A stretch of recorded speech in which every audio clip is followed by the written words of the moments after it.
Aristotel. Poetika. 1. Biz həm ümumiyyətlə poetik sənətdən, həm də onun ayrı-ayrı növlərindən, bu növlərin hər birinin əhəmiyyətinin təqribən nədən ibarət olduğundan, həmçinin poetik əsərin yaxşı çıxması üçün fabulanın necə qurulmalı olduğundan bəhs edəcəyik. Bundan əlavə, poetik əsərin neçə və hansı hissələrdən ibarət olduğundan, eləcə də həmin bu məsələyə dəxil olan bütün digər şeylərdən danışacağıq. Söhbətimizə işin mahiyyətinə uyğun olaraq ən əsas məsələdən başlayaq. Epik və fəcii poeziya, həmçinin komediya və difirambik poeziya, avletka və kifaristikanın böyük bir qismi, bütün bunlar hamısı ümumiyyətlə desək, təqlidi sənətlərdir. Bu sənətlər bir-birindən 3 cəhətdən, ya təqlidin nə ilə olduğuna, ya nəyin təqlid olunduğuna, ya da təqlidin necə olunduğuna görə fərqlənir ki, bunlar da həmişə eyni cür olmur. Şeyləri təcəssüm zamanı necə ki, bəziləri ustalıq sayəsində, başqaları vərdişlə, digərləri isə təbii istedadın sayəsində rənglərdə və formalarda bir çox cəhətləri təqlid edirlər, indicə adları çəkilən sənətlərin də hamısında belə olur. Burada da eyni ilə təqlid ya ayrı-ayrılıqda, ya birlikdə ritm, söz və harmoniyanın köməyi ilə başa gəlir. Belə ki, harmoniyadan və ritmdən yalnız avletka, kifaristika və həmin bu növdən olan digər musiqi sənətlərində, məsələn, siringə çalma sənətindən istifadə olunur. Harmoniyasız, yalnız ritmin köməyi ilə təqliddən bəzi rəqqaslar öz oyunlarında istifadə edirlər. Zira onlar məhz ifadəli ritmik hərəkətlərin vasitəsilə xarakterləri, əhval-ruhiyyələri, əməl və hərəkətləri təcəssüm etdirirlər. İstər vəzinsiz, istərsə bir neçə bəhri bir-biri ilə birləşdirmək, yaxud onlardan hər hansı birini işlətmək yolu ilə metrdən istifadə edən söz sənətinin isə hələ indiyə qədər müəyyən bir tərifi yoxdur. Axı biz nə Sofronun və Ksenarxın mimlərinə və Sokratın mükalimələrinə, nə də trimetrlər, elegik və başqa bu kimi şeirlər vasitəsilə təqlid edənlərin yaratdıqlarına eyni bir ümumi ad verə bilmərik. Yalnız yaratmaq anlayışını metrlə bağlayan adamlar bəzilərini elegiyaçılar, digərlərini epiklər adlandırır və onları təqlidin mahiyyətinə görə deyil, ümumiyyətlə metrə, vəznə görə şair məqamına qaldırırlar. Əgər tibb və ya fizikaya dair metrlə yazılmış hər hansı bir risaləni nəşr etsələr, həmin adamlar onun müəllifini adətən şair adlandırırlar. Halbuki Homerlə Empedokl arasında əsərlərinin metrlə, vəzinlə yazılmasından başqa heç bir oxşarlıq yoxdur. Və buna görə də birincini haqlı olaraq şair, ikincini isə şairdən daha çox fisioloq, təbiətçi adlandırmaq ədalətlidir. Eyni ilə əgər biri Xeromon, Kentavrı, hər cür metrdən alınmış vəzinlərin, bəhirlərin qarışığından ibarət olan rapsodiyanı yaratdığı kimi bütün vəzinləri birləşdirərək müəyyən bir əsər nəşr etsə, onda gərək o da şair adlansın. Bu barədə deyilənlər kifayətdir. Lakin bəzi sənətlər də vardır ki, bütün bu deyilənlərin hamısından, yəni ritmdən də, vəzindən də, melodiyadan da istifadə edir. Məsələn, difirambik poeziya, nomlar, tragediya və komediya belədir.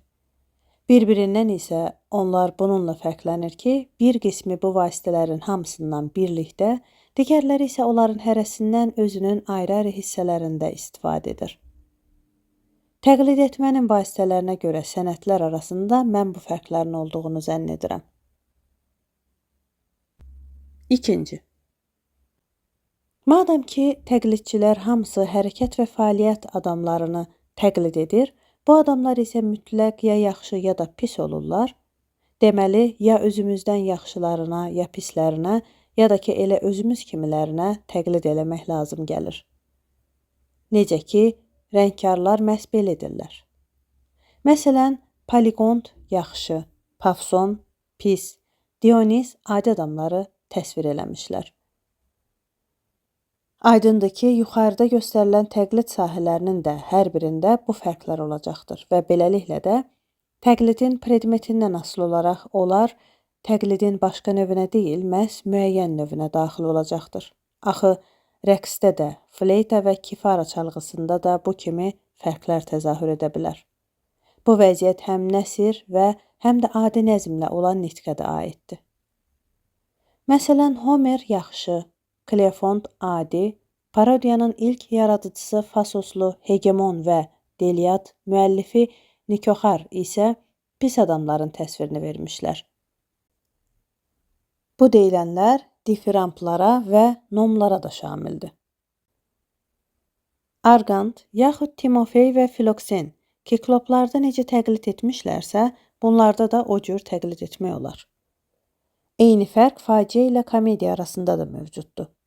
Sonuncu, indi mövcud olanlardan daha pis adamları, əvvəlincisi isə indi mövcud olanlardan daha yaxşı adamları təsvir etməyə çalışır.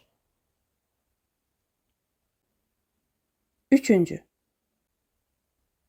Buna üçüncü bir fərq də əlavə olunur ki, o da deyilən halların hər birində təqlidin necə olmasından ibarətdir. Belə ki, təqlidin eyni bir növündə eyni bir şeyi də cürbəcür təqlid etmək olar. Məsələn, necə ki, Homer eləyir. Yəni, əhvalatı özündən kənar hadisələr kimi nağıl etməklə təqlid etmək olar.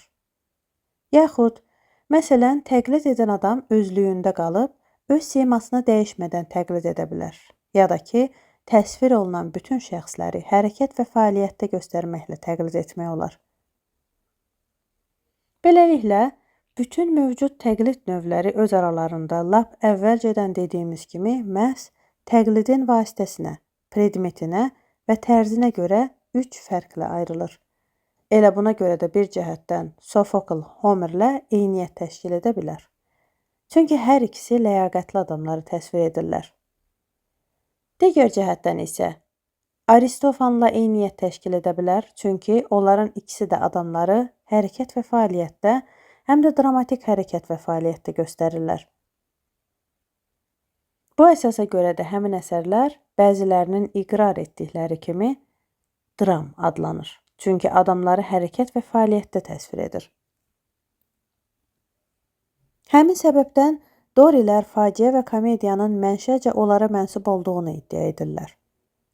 Komediyaya yerli olduqlarına və onun güya demokratiyanın onlarda təşəkkülü zamanı yarandığına görə Mageralılar, Xionit və Magnetdən xeyli əvvəl yaşayan şair Epixramın Siciliyadan çıxdığına görə isə Siciliyalılar sahib çıxmağa çalışırlar. Faciəyə isə Peloponnes dorilərinin bəziləri sahib çıxmağa çalışır və faciənin adının onlarla əlaqədar olduğunu buna sübut gətirirlər. Belə ki, özlərinin dediklərinə görə şəhər ətrafı qəsəbəcikləri onlar komlar, Afinalılar isə demlər adlandırırlar. Beləliklə də onlar deyirlər ki, komediyaçılara verilən ad da kamadzeyn feilindən deyildir, şəhər əhlinin qiymətləndirmədiyi səyyar komları gəzib dolaşmalarından götürülmüşdür. Eynilə hərəkət etmək, fəaliyyətdə olmaq anlayışı dorilərdə dran, Afinalılarda isə protein feili ilə ifadə olunur. Beləliklə, təqliddə neçə və nə cür fərqlər olduğu barədə kifayət qədər danışıldı. 4. Zənn etmək olar ki, poeziya sənətini ümumiyyətlə iki, həm də təbii səbəb doğurmuşdur. Əvvələn, təqlid uşaqlıqdan bütün insanlara xasdır və onlar digər heyvanlardan bununla fərqlənirlər ki, təqlidə daha qabildirlər və ilk bilikləri də məhz onun sayəsində əldə edirlər. İkinci təqlid və onun nəticəsi hamıya zövq verir. Həqiqətən baş verən hadisələr də bunu sübut edir. Həyatda bizə iyrənc görünən şeylərin təsvirinə baxarkən xoşumuz gəlir. Məsələn, iyrənc heyvanların və meydin təsviri. Bunun səbəbi isə ondadır ki, bilik qazanmaq nəinki filosoflar, eyni dərəcədə başqa adamlar üçün də olduqca xoşdur. Yalnız bir fərqlə ki, bu sonuncular bilikləri uzun zaman üçün əldə etmirlər. Mövcud şəkillərə məmnuniyyətlə baxırlar. Çünki baxarkən öyrənə və düşünə bilirlər ki, təhlikdə hansı şey nədir. Məsələn, bu filandır. Əgər onlar əvvəllər rəsmdəki şeyləri görməmişlərsə, şəkildə təsvir olunan təqlidin özündən yox, şəklin işlənməsindən yaxud rəngdən ya da bu qəbildən olan başqa bir səbəbdən zövq alacaqlar. Təqlid də harmoniya və ritm kimi insan təbiətinə xas olduğundan, hələ ən qədim zamanlardan həmin təbii qabiliyyətə malik olanlar onu tədricən inkişaf etdirərək improvizasiyadan poeziyanı yaratmışlar. Sonradan poeziya şairlərin şəxsi xarakter xüsusiyyətlərinə görə müəyyən müxtəlif şöbələrə bölünmüşdür. Belə ki, daha ciddi şairlər gözəl əməlləri, həm də özlərinə bənzər adamların əməllərini təcəssüm etməklə məşğul olmuş, daha yüngülləri isə əvvəllər gülməli nəğmələr yazmaq yolu ilə yaramaz adamların əməllərini əks etdirmişlər. Halbuki o biriləri, əvvəlincilər, himn və məthiyə yaradıcılığı ilə məşğul olmuşlar. Homerə kimi biz heç kəsin belə bir poemasının adını çəkə bilmərik. Halbuki əslində şairlər çox olmuşdur. Bu isə yalnız Homerdən başlayaraq mümkün ola bilmişdir. Onun Margiti və ona bənzər əsərlər buna misal ola bilər. Gülünc metr də məhz elə gözlənildiyi kimi həmin əsərlərdə yaranmışdır. İndiyə kimi də ona yambik metr deyilir. Çünki bir-birlərinə həmin metrlə gülmüşlər. Beləliklə, qədim şairlərin bəziləri qəhrəmanı şeir, bəziləri yamb yaradıcılar olmuşlar. Homer ciddi poeziya növünün ən böyük şairidir. Çünki o nəinki şeiri yaxşı qoşurdu, eyni zamanda dramatik təsvirlər yaradırdı. Eləcə də komediyanın əsas formasını birinci dəfə o göstərmiş, laqqırtını deyil, gülməlini dramatik cəhətdən işləyib mənalandırmışdır. Buna görə də İlyada və Odiseyanın faciə ilə əlaqəsi necədirsə, Margitin də komediyaya əlaqəsi elədir. Faciə və komediya meydana gələndə isə poeziyanın bu və ya digər növünə təbii meyli olanlar yambla əsər yazmadılar. Komik yazıçılar oldular, epik əsər yazanların əvəzində isə faciə yazanlar yetişdi. Çünki poetik əsərlərin bu axırıncı formaları əvvəlincilərə görə daha mənalıdır və daha çox hörmətə malikdir. Burada artıq faciənin bütün şəkillərinin istər öz-özlüyündə, istər teatra nisbətlə lazımi inkişaf səviyyəsinə çatıb-çatmadığını nəzərdən keçirməyin yeri deyil. Lap başlanğıcdan improvizasiya yolu ilə yaranan faciə özü də komediyada özlərinə aid xüsusiyyətləri tədricən inkişaf etdirmək yolu ilə yavaş-yavaş böyümüş və zənginləşmişdir. Xeyli dəyişikliklərə məruz qaldıqdan sonra faciə özünün lazımı və mükəmməl şəklinə gəlib çatmışdır. Aktyorlara gəlincə, ilk dəfə Esxil onların sayını 1-dən 2-yə qaldırmışdır. Xorun partiyasında o azaltmış, dialoqu ön plana çəkmişdir. 3 aktyor və dekorasiyanı isə ilk dəfə işlədən Sofokl olmuşdur. Sonra mündəricəyə gəlincə, cüzi miflərdən və gülməli ifadə vasitələrindən nəşət edən faciə, təbəddülat yolu ilə satirik tamaşadan doğduğuna görə artıq sonralar müəzzəm şöhrətinə çatmışdır. Onun ölçüsü tetrametrdən dönüb yambik trimetr olmuşdur. Əvvəllər isə tetrametrdən istifadə olunurdu, çünki poetik əsərin özü satirik idi və daha çox rəqs xarakteri daşıyırdı. Amma elə ki, dialoq inkişaf elədi, təbiət özü ona münasib ölçüdə verdi. Belə ki, yamb ölçülərin hamısından daha çox canlı danışıq dilinə yaxın olandı. Bunu o da sübut eləyir ki, biz bir-birimizlə söhbət əsnasında yambı daha çox və tez-tez, heksametri isə nadir hallarda, həm də adi danışıq dili çərçivəsindən kənara çıxaraq işlədirik. Nəhayət, episodiyaların sayının artırılması və faciənin ayrı-ayrı hissələrinə bəzək olan başqa cəhətlərə gəlincə, biz elə bu deyilənlərlə kifayətlənirik, çünki hər şeyi bütün təfərrüatı ilə şərh eləmək çox uzun çəkərdi. 5. Komediya, dediyimiz kimi pis adamların əks etdirilməsidir. Amma bunu da tam qəbahət mənasında yox, o mənada başa düşmək lazımdır ki, Gülməli özü də eybəcərliyin bir hissəsidir. Gülməli heç kimə istiraf və zərər verməyən hər hansı bir müəyyən səhv və çirkinlikdir. Misal üçün, uzağa getmək lazım deyil. Elə komik maska özü də bir növ eybəcər və çirkindir, ancaq istiraf ifadə etmir. Faciədəki dəyişikliklər və bunun səbəbkarları gördüyümüz kimi bizə məlumdur. Lakin komediyanın tarixi bizə məlum deyil. Çünki əvvəldən ona fikir verən olmayıb. Hətta komiklər xorunun özünü xeyli sonralar arxont verməyə başlamışdır. Əvvəllər o həvəskarlardan düzəlirdi. Komediyanın yaradıcılarının adları isə ilk dəfə komediya müəyyən bir formaya düşdüyü zamandan çəkilməyə başlanmışdır. Komediyaya maskanı və proloqu kimin gətirdiyi, aktyorların sayını kimin artırdığı və s. isə məlum deyildir. Fabulaları epixram və formi tərtib etməyə başlamışlar.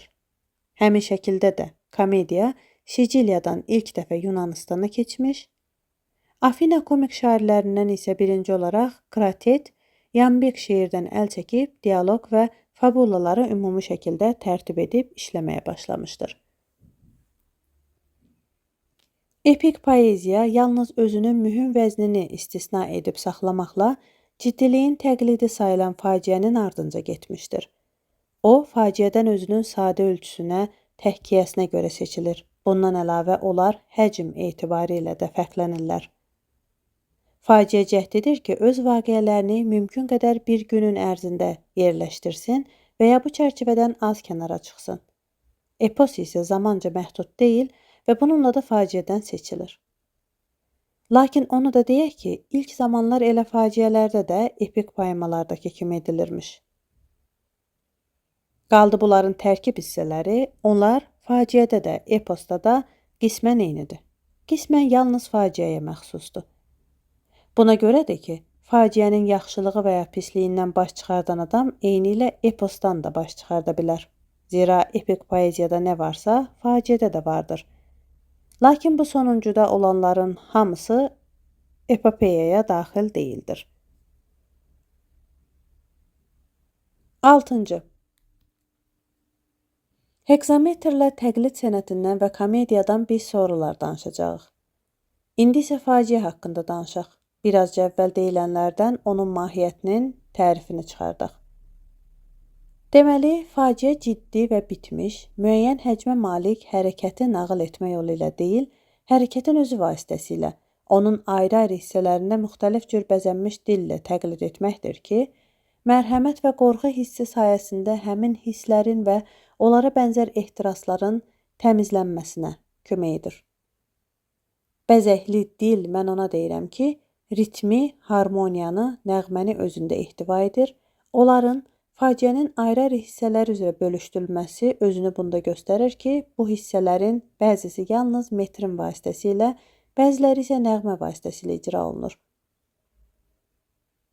Madam ki, təqlid hərəkətdə icra olunur, onda faciənin birinci zəruri hissəsi dekorativ bəzək, sonra musiqi kompozisiyası və sözlə ifadə olmalıdır. Çünki təqlid məhz onların yardımı ilə hüsula gəlir. Sözlə ifadə dedikdə mən sözlərin bilavasitə daxili əlaqəsini, musiqi kompozisiyası dedikdə isə onun hamıya məlum mənasını nəzərdə tuturam. Madam ki, sonra faciə hərəkətin təqlididir, hərəkət isə müəyyən xarakteri və düşüncə tərzinə malik müəyyən cür adamlar tərəfindən edilir, onda deməli buradan təbii olaraq hərəkəti doğuran iki səbəb meydana çıxır. Fikir və xarakter. Bunların da sayəsində adamlar ya müvəffəq olur, ya uğursuzluğa düçar olurlar. Fabula hərəkətin təqlid olunmasıdır. Fabula dedikdə mən əhvalatların əlaqələnməsini, xarakterlər dedikdə iştirak edən şəxsləri nəyə görə müxtəlif cür adamlar adlandırdığımızı, fikir dedikdə isə danışanların müəyyən bir şeyi nə ilə sübuta yetirmələrini və ya sadəcə olaraq öz mülahizələrini söyləmələrini nəzərdə tuturam. Beləliklə, hər bir faciədə 6 hissənin olması zəruridir ki, buna əsasən də faciə özü müəyyən cür olur. Həmin hissələr bunlardır.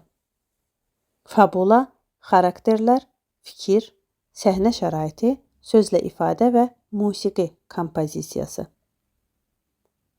Bu hissələrdən təqlidin vasitələrinə ikisi, üsuluna biri, predmetinə isə üçü daxildir. Bunlardan əlavə başqa hissələr yoxdur. Yeri gəlmişkən deyək ki, bu hissələrdən şairlərin az qismi deyil, hamısı istifadə edir.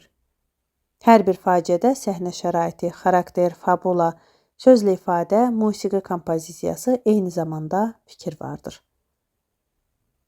Lakin burada ən mühüm olan baş verən vaqiələrin tərkibidir. Zira faciə insanların təqlidi deyil, hərəkət və həyatın, xoşbəxtliyin və bədbəxtliyin təqlididir. Xoşbəxtlik və bədbəxtlik isə hərəkət sayəsində meydana gəlir. Faciənin də məqsədi müəyyən keyfiyyəti yox, müəyyən hərəkəti təsvir etməkdir.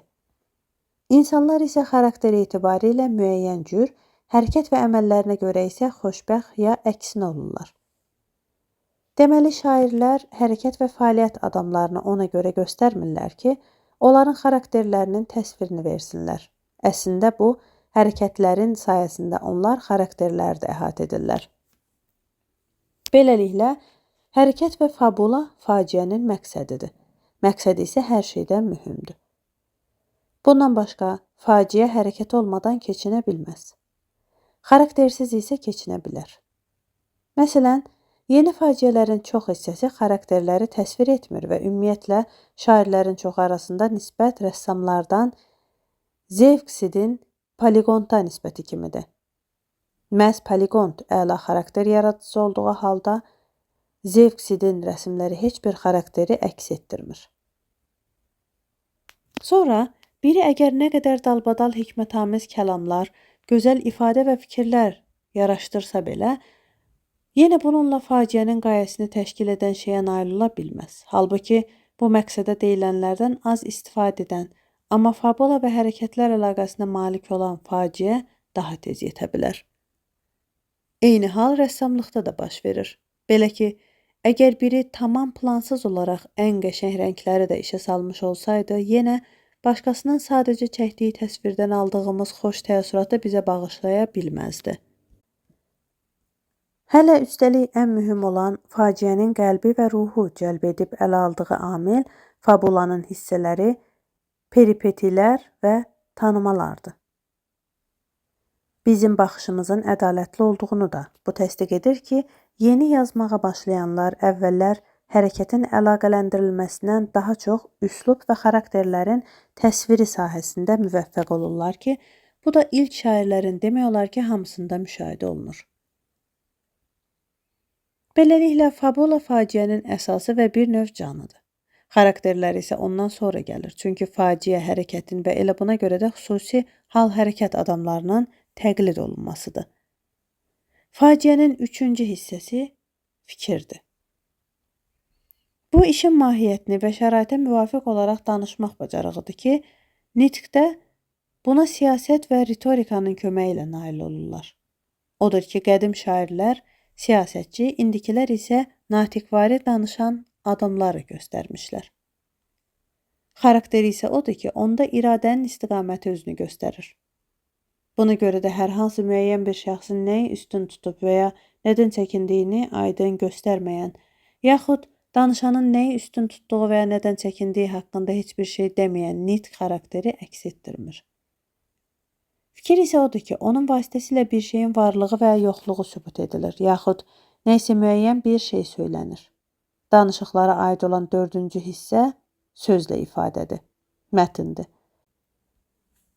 Bunu dedikdə, yuxarıda söylənən kimi mən söz vasitəsilə izahı nəzərdə tuturam ki, bu da həm vəzinli nitqdə, həm də vəzinsiz nitqdə, nəsrdə eyni dərəcədə əhəmiyyətə malikdir. Qalan hissələrdən 5-ci musiqidir ki, bu da bəzəklərin ən başlıcasıdır. Səhnə şəraiti isə qəlbi oxşasa da poeziya sənəti sahəsində tamam kənardadır.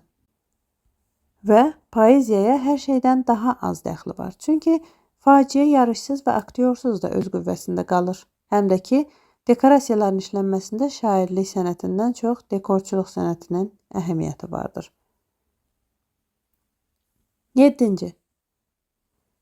Bütün bu qaydaları müəyyən etdikdən sonra indi də onu deyək ki, bəs hərəkətlərin əlaqələndirilməsi necə olmalıdır? Çünki bu faciədə birinci və ən mühüm şərtdir. Biz müəyyən etdik ki, faciə bitmiş və bütöv müəyyən həcmə malik hərəkətin təqlididir. Çünki axı bir həcmi olmayan bütöv şeylər də mövcuddur. Bütöv odur ki, başlanğıcı, ortası və sonu vardır. Başlanğıc odur ki, o zərurətə görə özü başqasının dalınca gəlmir. Əksinə, təbiətin qanunu üzrə nə isə başqa bir şey ondan sonra mövcud olur və ya meydana gəlir. Son əksinə odur ki, o özü zərurətə görə və ya adət üzrə mütləq başqasının dalınca gəlir və ondan sonra heç nə olmur. Orta isə odur ki, o həm özü başqasının dalınca gəlir, həm də onun dalınca başqası gəlir. Deməli, gərək yaxşı tərtib olunmuş fabulalar hardan gəldi başlayıb, hardan gəldi qurtarmasın, göstərilən qaydalara əməl etsin. Daha sonra gözəllik istər müəyyən bir canlıda və ya başqa şeydə məlum hissələrdən ibarətdirsə, onda gərək bu hissələr nəinki müəyyən nizamda, həmçinin münasib həcmdə olsun. Gözəllik müəyyən həcm və nizamdadır. Odur ki, həddən artıq kiçik varlıqlar gözəl ola bilməz.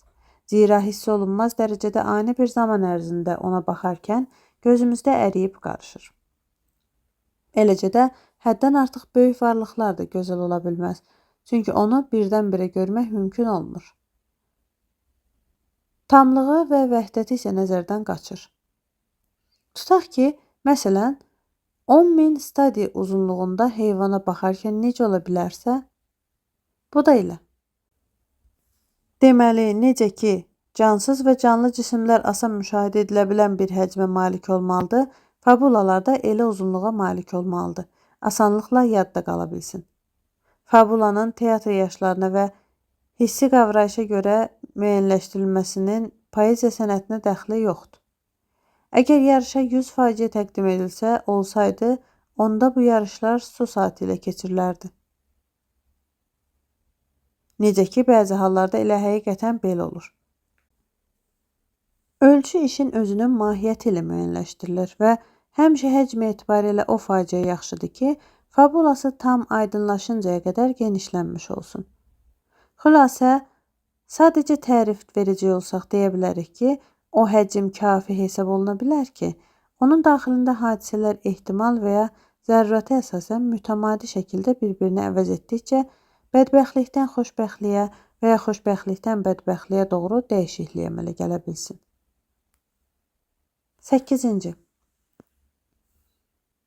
Bəzilərinin düşündükləri kimi fabulanın vəhdəti heç də yalnız bir qəhrəman ətrafında dolaşdığı zaman olmur.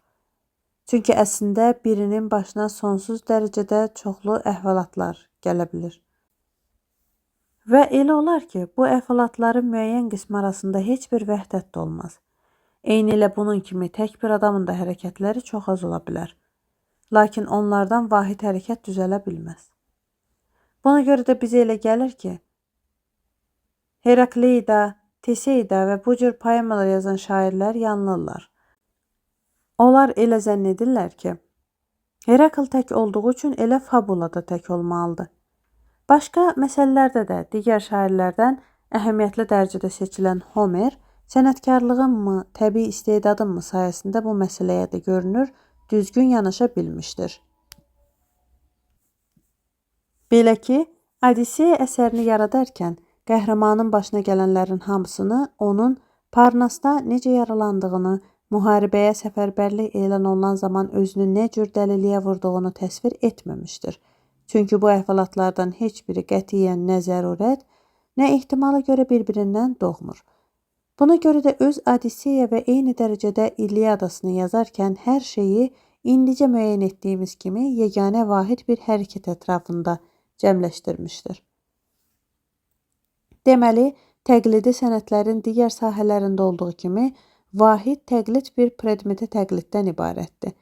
Bunun kimi də hərəkətin təqlidinə xidmət edən fabula özü də bitkin, yeganə hərəkətin təqlidindən ibarət olmalıdır.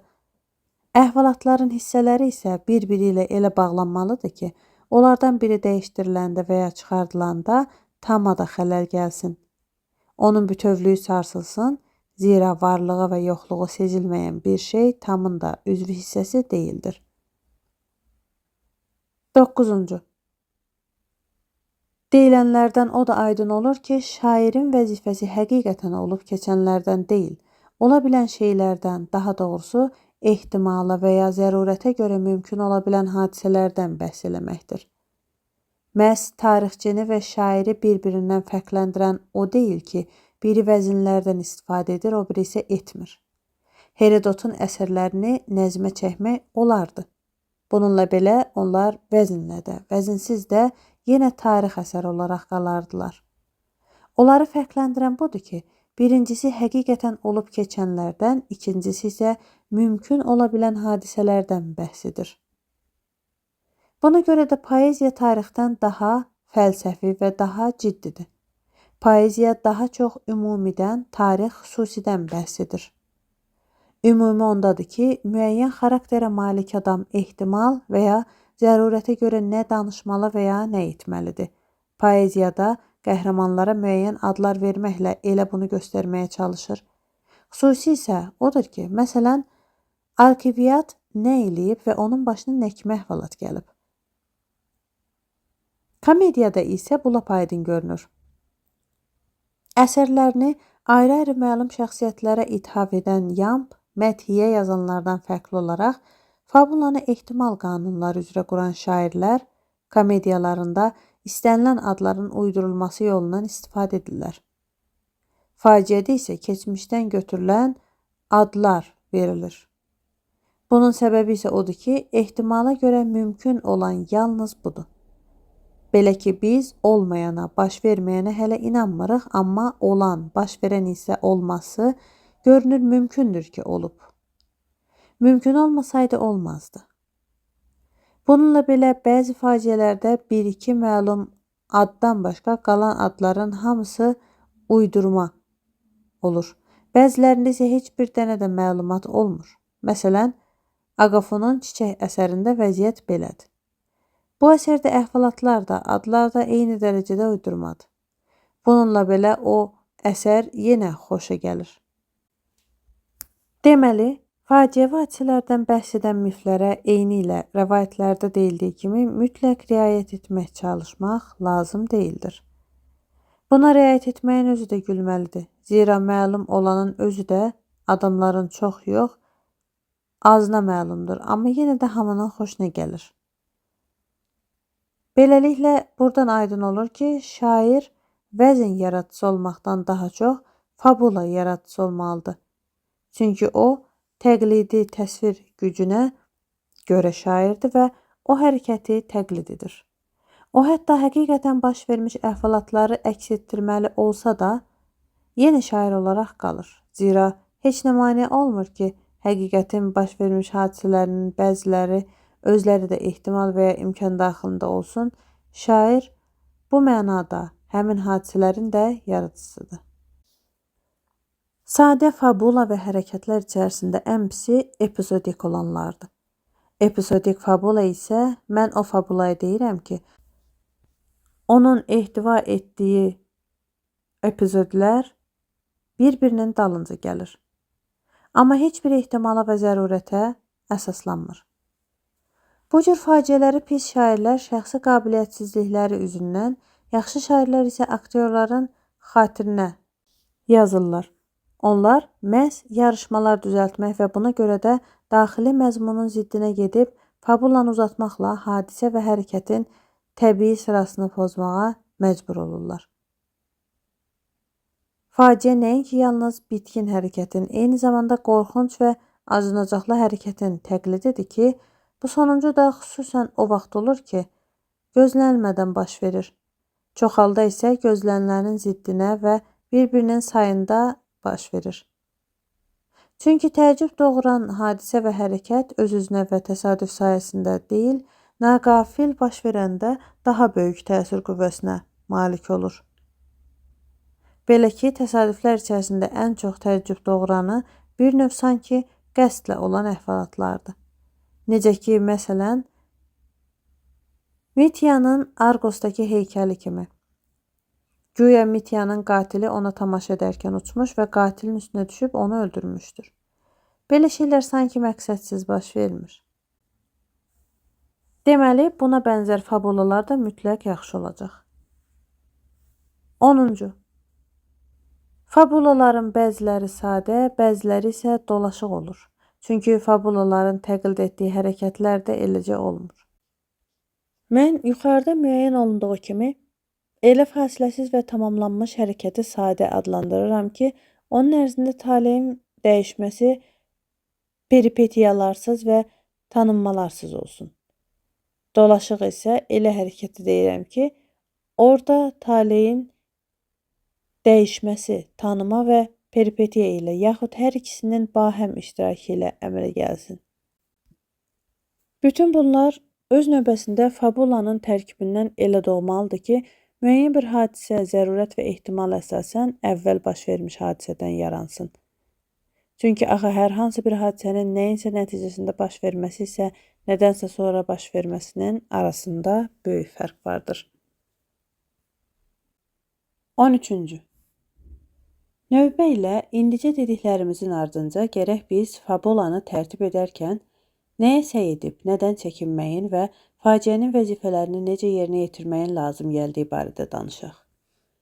Madam ki, ən yaxşı faciə tərkibcə, sadə yox, dolaşıq olmalıdır, həm də qorxunc və zavallını tənqid etməlidir.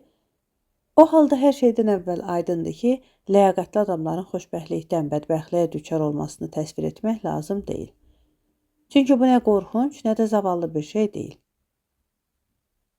Ancaq mənfur bir şeydir. Eyni ilə də pis adamların bədbəxtlikdən xoşbəxtliyə düşməsini təsvir etmək lazım deyil. Belə ki, bu faciənin ruhuna da yabancıdır. Faciə üçün zəruri olan heç bir şeyi ehtiva etmir. Yəni, nə insana məhəbbət duyğusu, nə mərhəmət, nə də qorxu oyadır. Nəhayət, tamam yaramaz adamın da xoşbəxtlikdən bədbəxtliyə düçar olmasını vermək olmaz. Axı hadisələrin belə cəryanı insana məhəbbət duyğusu oyadar. Mərhəmət və qorxu oyatmaz. Axı mərhəmət günahsız adama qarşı oyanır. Qorxu isə bizimlə eyni vəziyyətdə olan adama bədbəxtliyin gördüyümüz zaman yaranır. Deməli bu, sonuncu qəbildən olan əhvalatlar bizdə nə mərhəmət, nə də qorxu doğura bilər. Nəhayət bu iki halın arasında adamın vəziyyəti qalır. Bu vəziyyətdə qalan o adamdır ki, xüsusi xeyirxahlığı və ədaləti ilə fərqlənmir. Əvvəllər daha şərəfli və xoşbəxt sayıldığı halda öz qəbahəti və yaramazlığı üzündən deyil, müəyyən bir səhvin nəticəsində bədbəxtliyə düçar olur. Məsələn, Edip, Fiest və bu qəbildən olan görkəmli şəxsiyyətlər belədir. Yaxşı düzəlmiş fabula, bəzilərinin dediyi kimi qoşa tərkib olmaqdansa sadə olmalıdır və belə fabula daxilində taleyin dəyişməsi bədbəxtlikdən xoşbəxtliyə deyil, əksinə xoşbəxtlikdən bədbəxtliyə dönməlidir ki, bu da indicə təsvir olunan şəxsdən nəinki aşağı, bəlkə yuxarı olan adamların qəbahətindən yox, hər hansı bir böyük səhv üzündən baş verməlidir. Tarix də bunu sübut edir. Əvvəllər şairlər dalbadal əllərinə ilk düşən mifləri işləyirdilər. İndi isə ən yaxşı faciələr məhdud dairədən olan miflər ətrafında, məsələn, Alkmeon, Edip, Orest, Meleager, Fiest, Teleft və bunlar kimi müəyyən bir dəhşəti yaşamış və ya törətmiş bütün digər şəxsiyyətlər ətrafında yaradılır. Beləliklə, sənətin qanunlarına görə ən yaxşı faciə həmin bu cür tərkibə malik olan faciədir. Bunun üçün də Evripidi bunda təqsirləndirən adamlar səhv edirlər ki, o, bu deyilənlərə əməl edir və onun faciələrinin çoxu bədbəxtliklə nəticələnir. Faciə deyildiyi kimi elə belə də olmalıdır. Buna ən yaxşı sübut odur ki, səhnədə və müsabiqələrdə məhz bu cür faciələr yaxşı tamaşaya qoyulduğu təqdirdə ən yaxşı faciələr hesab olunur. Evripid isə əlindəki materialdan bəzi əsərlərində yaxşı istifadə etməsə də, şairlər arasında yenə ən yaxşı faciənəvisdir. Faciənin bəzilərinin birinci adlandırdığı ikinci növü isə o növdür ki, Odiseya kimi qoşa tərkibə malikdir. Özü də yaxşı və pis adamlar üçün təzadla nəticələnir. Əslində faciənin bu növü tamaşaçı kütləsinin zəifliyi üzündən birinci görünür. Axı tamaşaçılara xoş gəlmək üçün şairlər onların səviyyəsinə inirlər. Lakin bu yolla alınan həzz faciə əsərindən alınan həzz deyil. Daha çox komediyadan alınan həzdir. Bu halda doğrudan da fabulaya görə Orest və Egis kimi qəddar düşmən olan şəxsiyyətlər axırda dostlaşırlar və biri digərinin əli ilə ölmür. 14-cü. Qorxunc və zavallı tamaşa şəraitinin köməyi ilə yaradılıb təsvir edilə bilər, lakin o eyni zamanda hadisələrin öz tərkibindən də doğa bilər ki, bu daha üstün olmaqla yaxşı şairlik əlaməti sayılır. Məhz buna görə də fabulanı elə qurmaq lazımdır ki, səhnə tamaşasından ayrılıqda da baş verən hadisələrin cərəyanı haqda deyilənlərə qulaq asan hər kəs əhvalatlar açıldıqca sarsılsın və acımaq hissi keçirsin. Bunu Edipin fabulasına qulaq asan hər kəs hiss edə bilər. Buna tamaşa şəraitinin vasitəsilə nail olmaq isə çox zəif bədii yoldur və təkcə xaregiyaya ehtiyacı vardır. Tamaşa vasitəsilə qorxunc olanı deyil, yalnız qəşəngi təsvir edənlərin isə faciəyə heç bir dəxli yoxdur. Çünki faciədən hər cür deyil, yalnız faciəyə məxsus zövq almaq lazımdır. Acımaq və qorxu hissindən doğan zövqü bədii təsvirin köməyi ilə vermək isə şairin vəzifəsi olduğundan aydındır ki, məhz əhvalatların da əsasında bu dayanmalıdır. Əhvalatlardan hansının qorxunc, hansının acınacaqlı olduğunu da elə bundan bilirik. Bu cür hadisə və əhvalatlar isə gərək ya dost ya düşmən olan, yaxud bir-birinə laqeyd olan adamlar arasında baş versin. Əgər düşməni istirab çəkməyə məcbur eləyirsə, istirabın ümumi mahiyyəti istisna olunmaq şərti ilə o, nə öz əməlini yerinə yetirəndə, nə də buna hazırlaşanda mərhəmət, acımaq hissi oyatmır. Bir-birinə laqeyd adamlar da belə etdikdə, nəticəsi yenə eyni olur.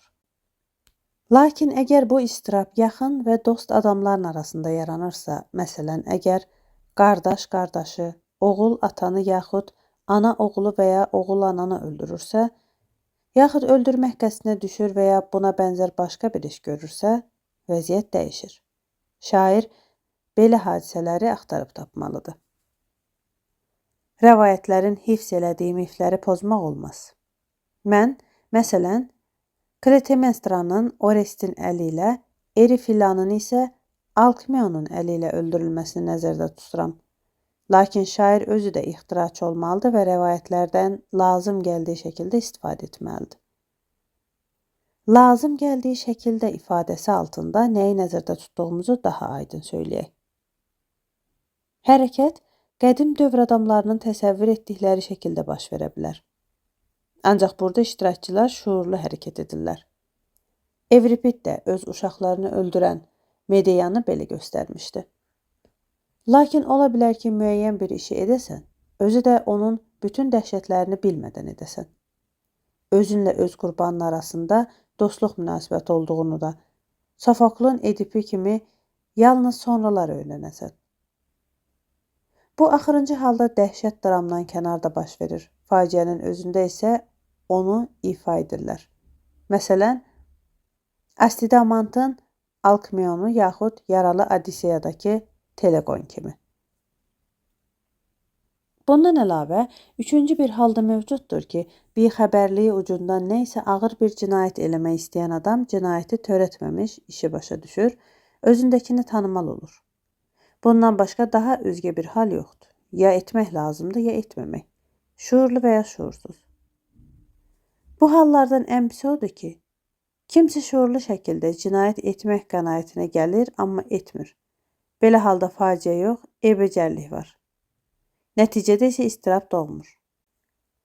Buna görə də çox az istisnalar olmaq şərti ilə, məsələn, Antigonada Hemon Kreontu öldürmək qərarına gəlir, lakin öldürmür. Heç kim belə yazmır. Bunun arxasınca həmin eyni şəraitdə cinayətin baş verməsi halı gəlir. Ən yaxşısı isə bilməyib eləmək, eləyib bilməkdir. Çünki belə halda eybəcərlik özünü göstərmir. Tanıma isə heyrətamiz dərəcə təsirli olur. Ən təsirlisi isə yuxarıda deyilən sonuncu haldır. Mən nəzərdə tutaram ki, məsələn, Kresfondda Meropa doğma oğlunu öldürmək fikrinə düşür, lakin öldürmür. Bundan əvvəl onu tanıyın. Eynilə İfigeniyada bacı qardaşı, Heldə isə doğma anasına xainlik etmək fikrinə düşən oğlu onu tanıyır. Məhz buna görə də yuxarıda deyildiyi kimi faciələr məhdud miqdar qohum-əqrəbə ətrafında cərəyan eləyir. Şairlər öz fabulalarının bu cür işlənməsi üsulunu sənətin, təcrübənin, nəzəriyyənin hesabına deyil, təsadüfən kəşf etmişlər. Buna görə də onlar bu cür bədbəxtliklərə düçar olan bütün ailələrə bila ixtiyar rast gəlirlər. Beləliklə, istər əhvalatların tərkibi, istərsə fabulanın necə olması haqqında kifayət qədər danışıldı. 15-ci. Xarakterlərə gəldikdə isə nəzərə alınması lazım gələn 4 cəhət vardır. Birincisi və ən mühümü budur ki, xarakterlər gərək nəcib olsun.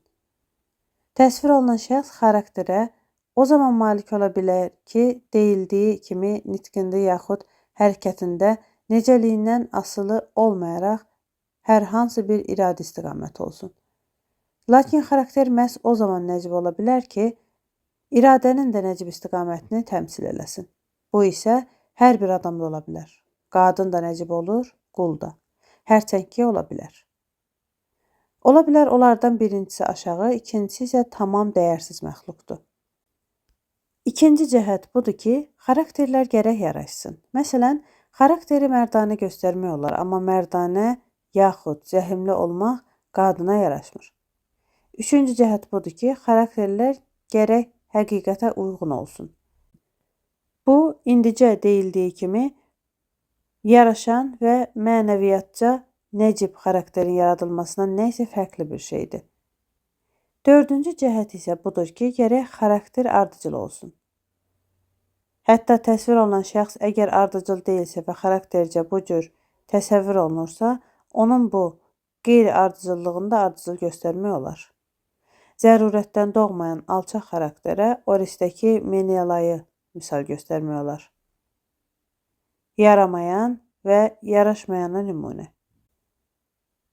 Skildə Odiseyin ağlaması və Melanippanın dəbdəbəli nitqi, qeyri-ardıcıllığı isə İfigeniya, Avliddə misal ola bilər.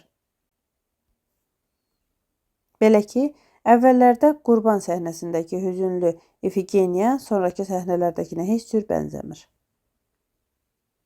Xarakterlərdə də eynilə hadisələrin tərkibi kimi həmişə ya zəruriliyi, ya ehtimal ediləni axtarmaq lazımdır. Belə ki, filankəs gərək nəyisə zərurət və ya ehtimala görə danışsın, yaxud eləsin, özü də bunlar həmin zərurət və ehtimala əsasən məhz özündən əvvəl olan bir şeydən meydana gəlsin. Buradan aydındır ki, fabulanın açılması fabulanın özündən doğmalıdır, yoxsa mediada olduğu kimi maşından istifadə yolu ilə və ya İlyadada sahildə aralanmaq səhnəsindəki kimi olmamalıdır. Maşından isə dramdan xaric baş verənləri və ya əvvəl baş vermiş əhvalatları və insanın bilə bilməyəcəyi yaxud sonra baş verə biləcək və buna görə də qabaqcadan xəbərdarlığa və əmr ilahinin iştirakına möhtac olanları göstərmək üçün istifadə etmək lazımdır. Axı hər şeyi görə bilmək qabiliyyətini biz Allahlara isnad edirik. Hadisələrin cərəyanında ağla zid heç nə olmamalıdır. Əks halda bu, Sofoklun Edipindəki kimi faciədən kənar olmalıdır. Faciə isə daha yaxşı adamların təsvirindən ibarət olduğundan yaxşı portretçiləri təqlid etməlidir. Belə ki, məhz onlar yaxşı adamların təsvirini verərkən və portretin oxşarlığına çalışarkən eyni zamanda adamları olduğundan da gözəl təsvir edirlər. Eyni ilə şair də zəhimli, yelbeyin yaxud xarakterində digər bu cür cizgilər olan adamları təsvir edəndə onları nəcib göstərməlidir. Necə ki, sərt xarakterin nümunəsini Aqafon və Homer Axillin simasında yaratmışdır. Bax, bütün bu hərəkətlər və üstəlik zəruri olaraq bilavasitə poetik əsərin özündən doğan təəssüratlardan əlavə yaranan təəssüratları nəzərə almaq lazımdır. Axıncısı ilə əlaqədar da tez-tez səhvə yol verilə bilər. Bu barədə isə mənim nəşr etdiyim məsələlərdə kifayət qədər deyilmişdir.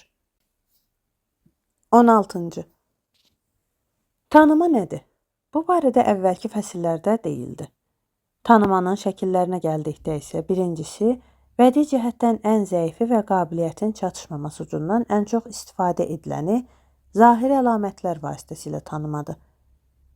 Həmin əlamətlərdən bəziləri, məsələn, torpaq oğullarının əndamındakı nizə və ya Fiest əsərində Karkinin nəzərdə tutduğu ulduzlar kimi təbiətin özünün verdiyi əlamətlərdir. Bəziləri isə, məsələn, bədəndə çapıq kimi, sonradan yaranan nişanələr və ya boyunbağı kimi bədənə dəxli olmayan əlamətlərdir. Yaxud Tiro əsərindəki qayıqvari nənni kimi tanıma vasitələridir. Lakin bu tanıma vasitələrinin özlərindən də yaxşı və ya pis şəkildə istifadə oluna bilər. Məsələn, Odiseyi ayağındakı çapığına görə qoca dayəsi bir cür, donuz otaranlar isə başqa cür tanıyırlar.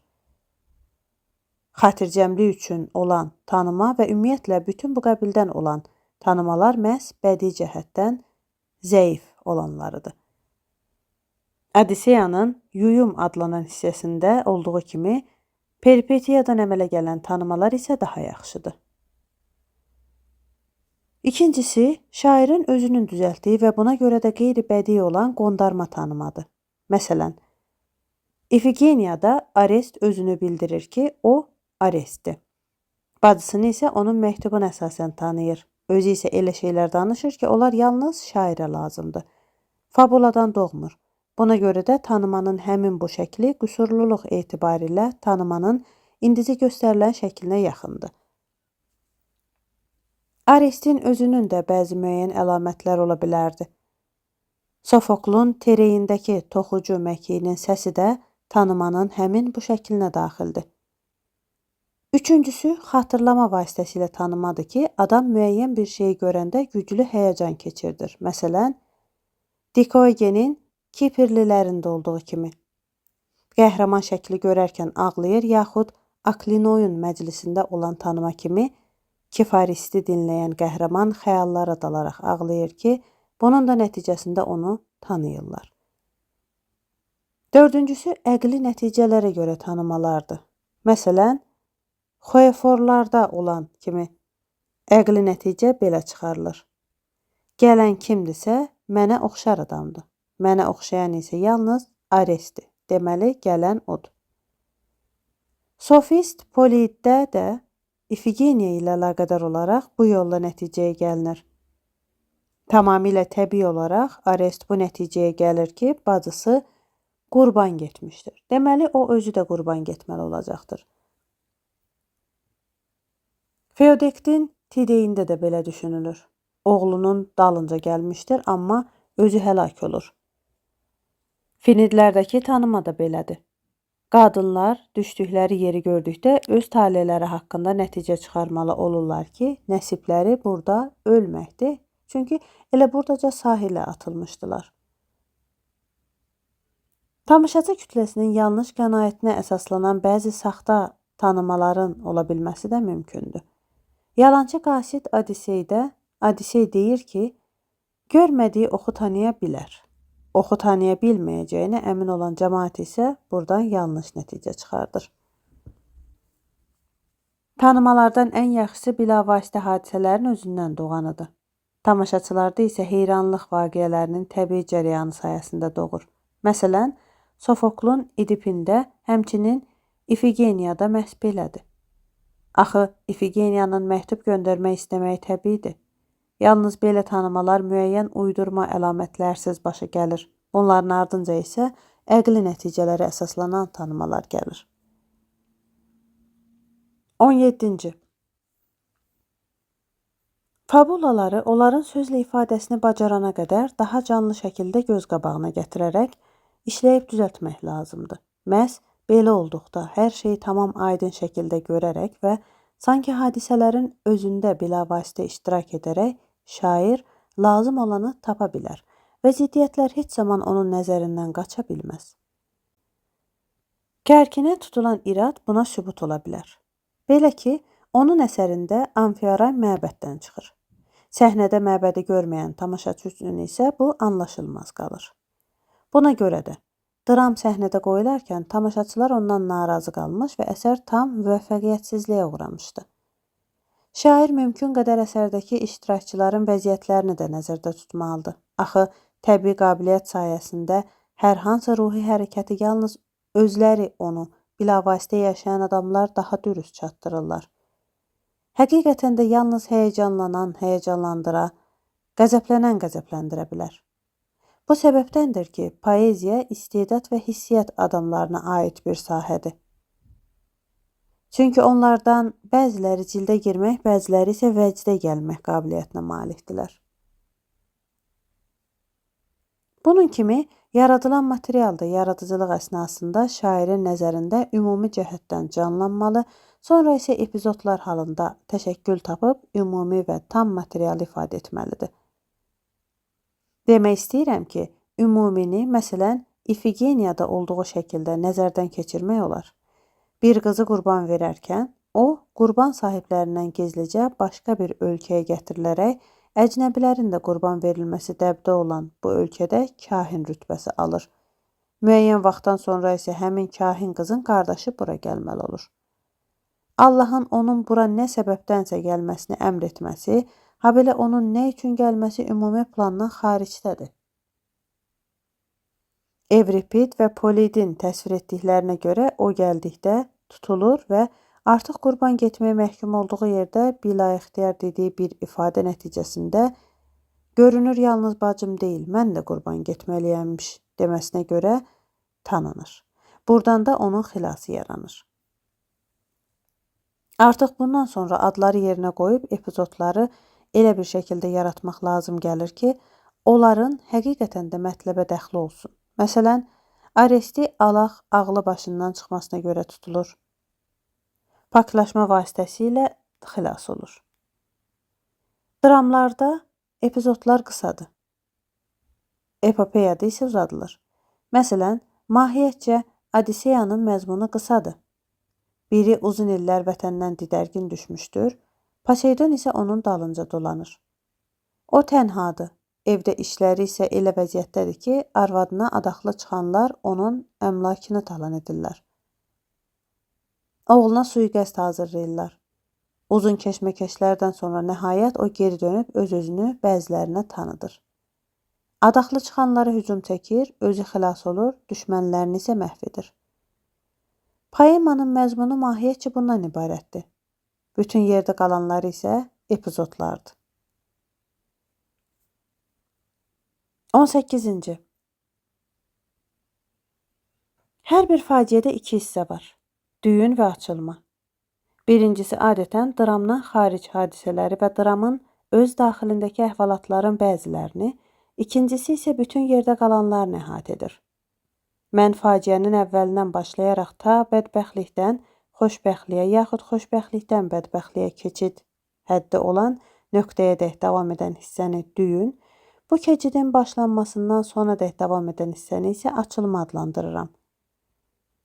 Belə ki, məsələn, Feodektin Linkeyində əvvəlcə baş verən hadisələr, uşağın ələ keçirilib zindana salınması düyün, canilikdə ittihamdan sona qədərki hissə isə açılmadı.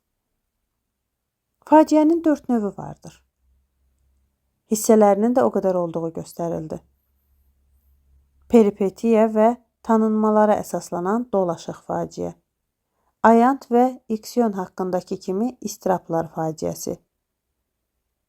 Ftiotidlər və Peleydə olduğu kimi xarakterlər faciəsi, nəhayət, Forkidlər, Prometey və hadisələri aiddə baş verən bütün digər əsərlərdə olduğu kimi möcüzə faciəsi.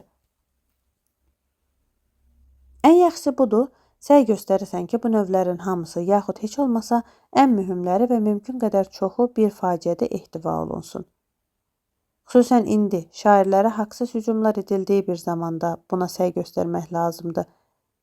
Ayrı-ayrı faciə növlərinin hər biri üzrə qabaqlarda da yaxşı şairlər olduğundan indiki şairdən tələb edirlər ki, təhlikdə əvvəlki şairlərin hər birindəki daha görkəmli ləyaqətlərə üstün gəlsin. Müəyyən bir faciənin başqası ilə fərqini və ya eyniliyini fabulaya görə müəyyənləşdirmək bəlkə də ədalətsiz olardı. Oxşarlıq o dramların arasında olur ki, onlarda düyün də, açılma da eyni olur.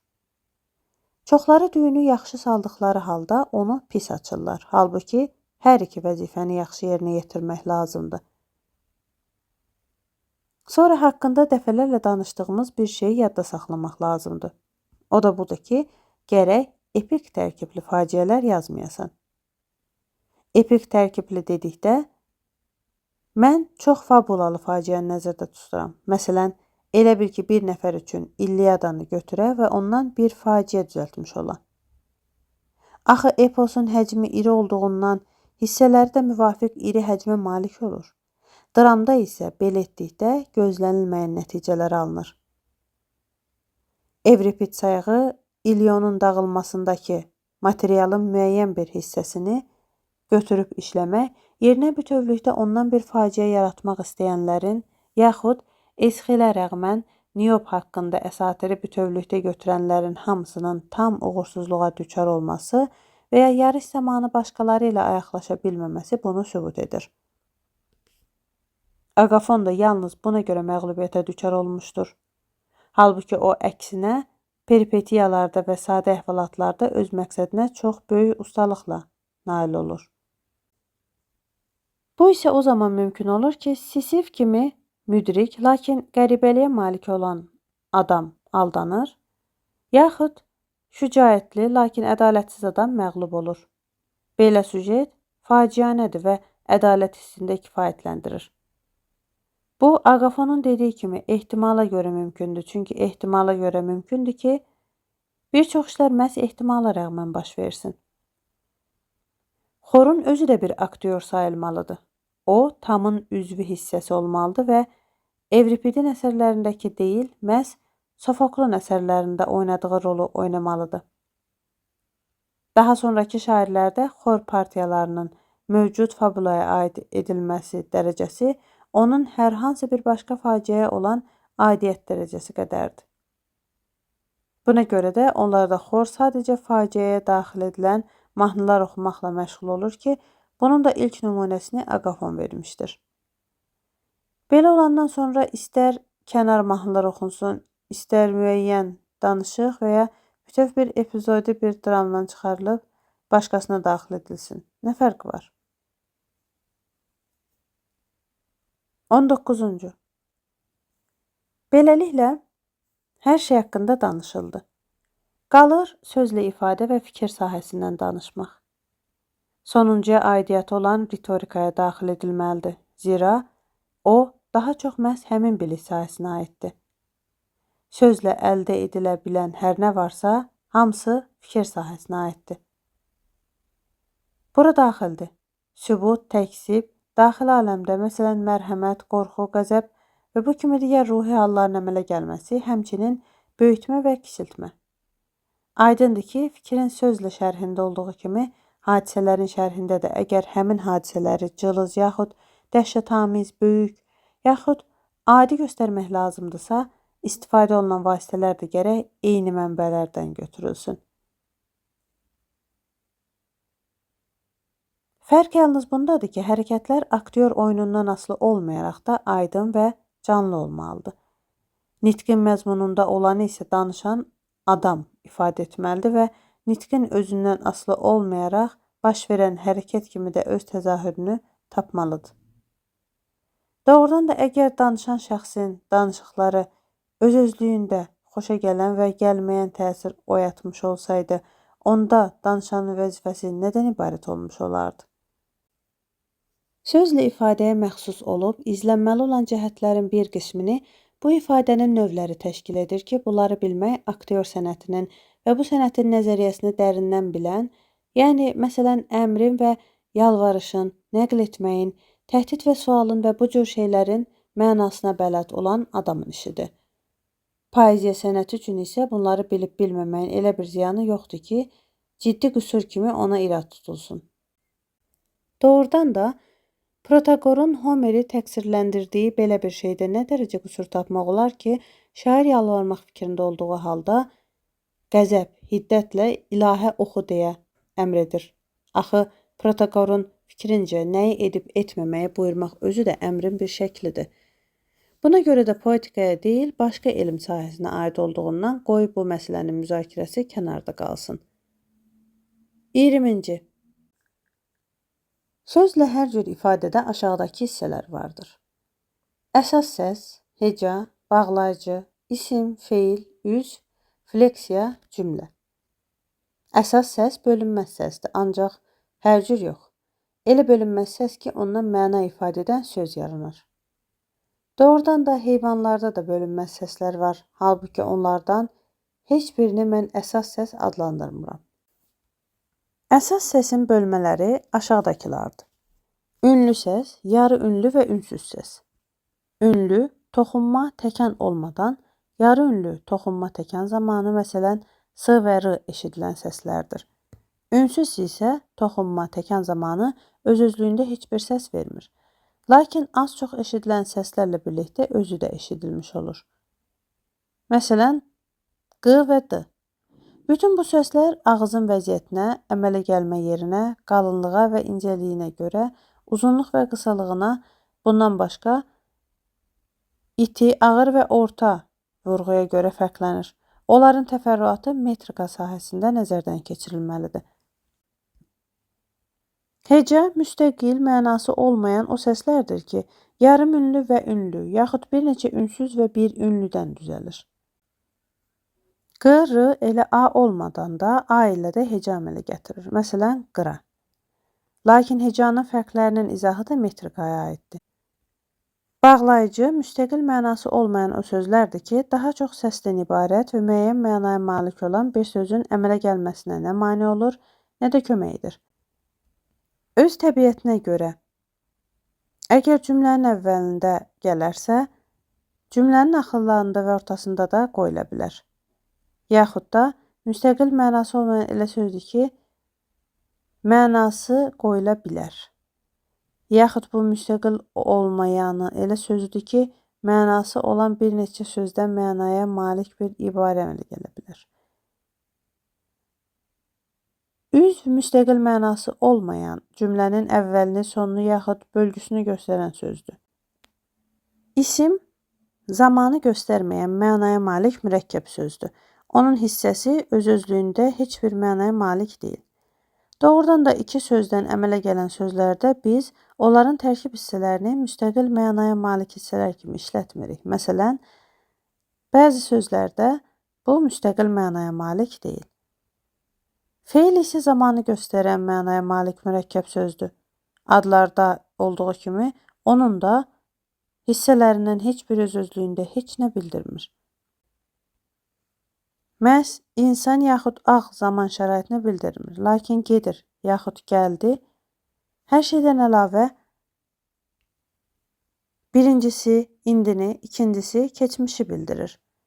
Fleksiya adda və yaxud feildə kimi, kimə və başqaları suallarını ifadə etdiyini, yaxud təkliyi, yaxud cəmliyi, məsələn, adamlar yaxud adam, yaxud danışanların arasındakı münasibətin ifadəsini, məsələn, sualı, əmri bildirir.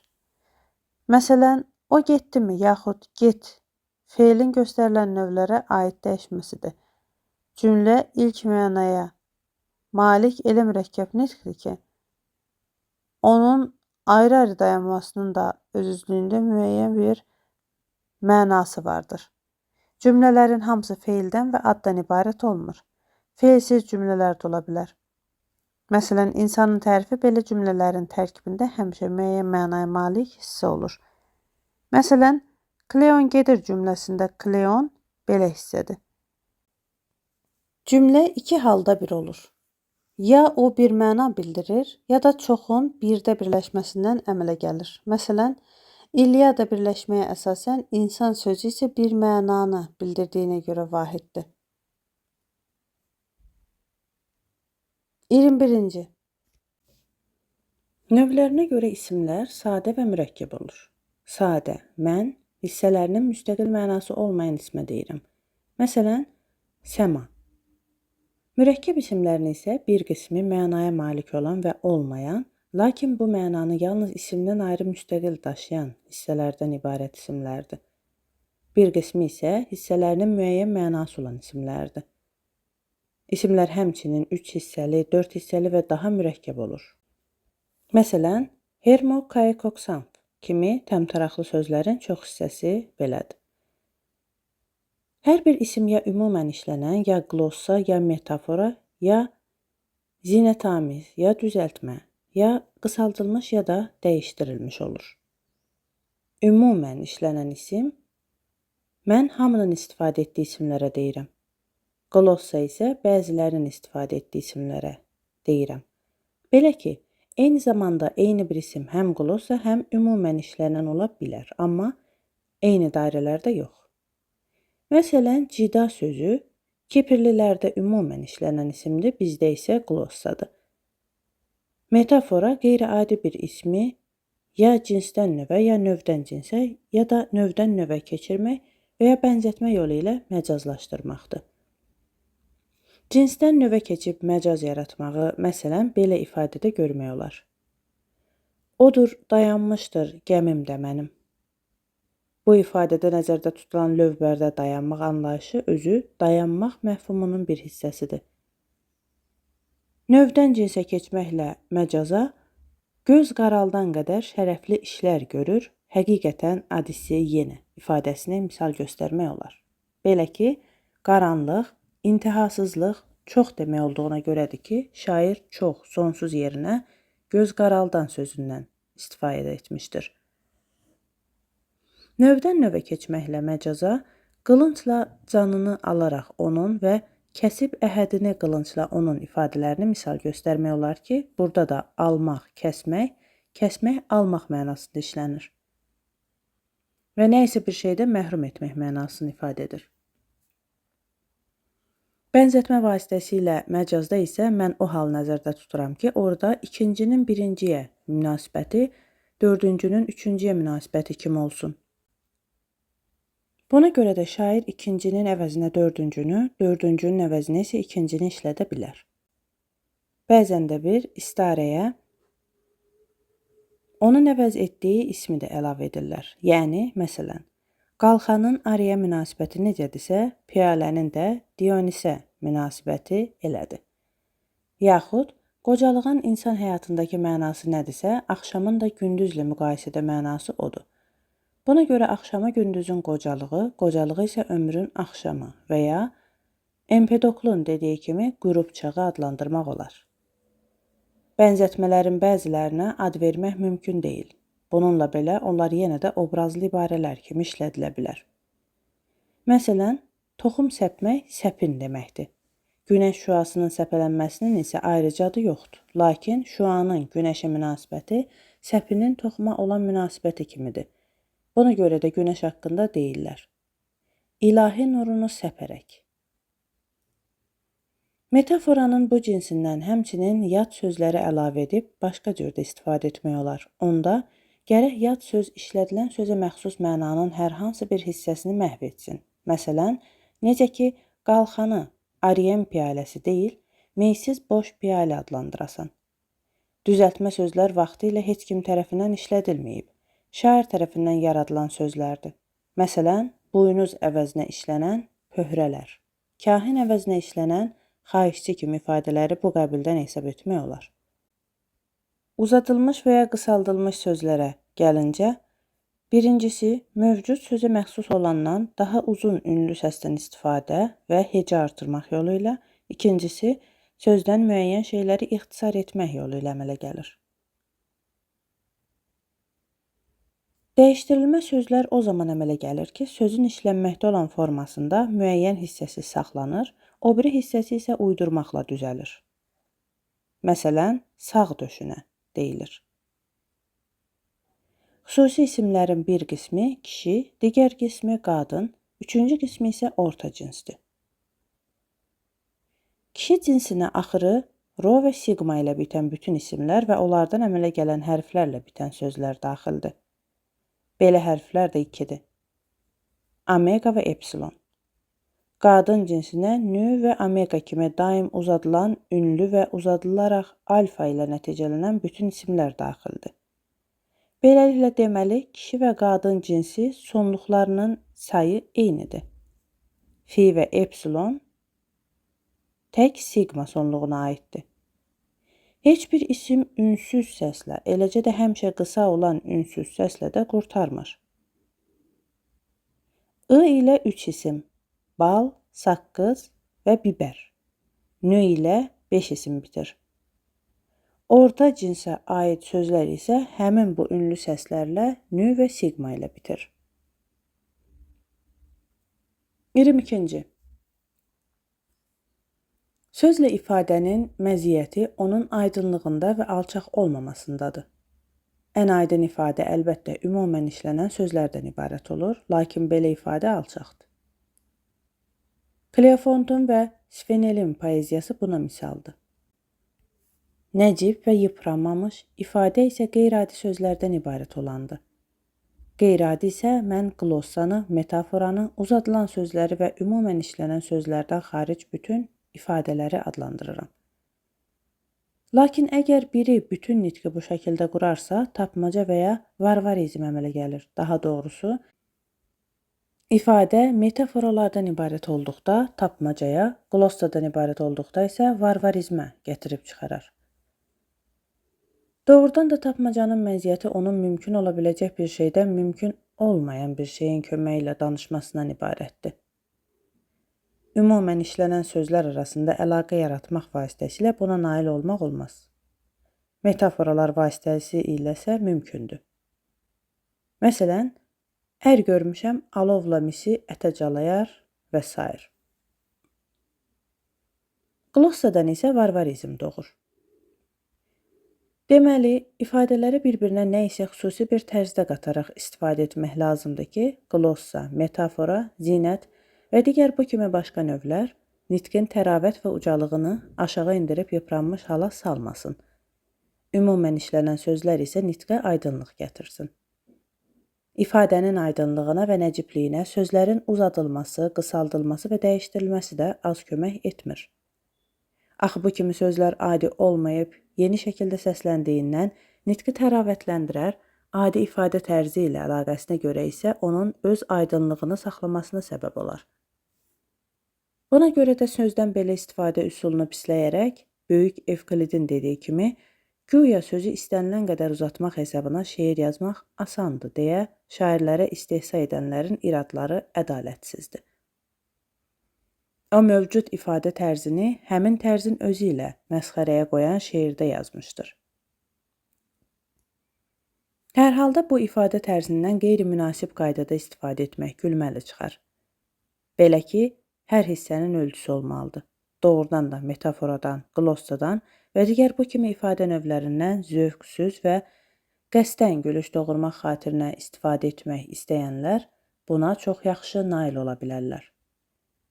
Bu kimi ifadələri yerli-yerində işlətməyin nə dərəcə mühüm və xeyirli olduğu barədə ümumən işlənən sözlərin epik poeziyada vəznə salınıb tətbiq edilməsinə əsasən mühakimə yürütmək olar. Glossanı, metaforanı və ifadənin digər şəkillərini ümumən işlənən sözlərlə əvəz edən hər kəs fikrimizin ədalətli olduğunu görər.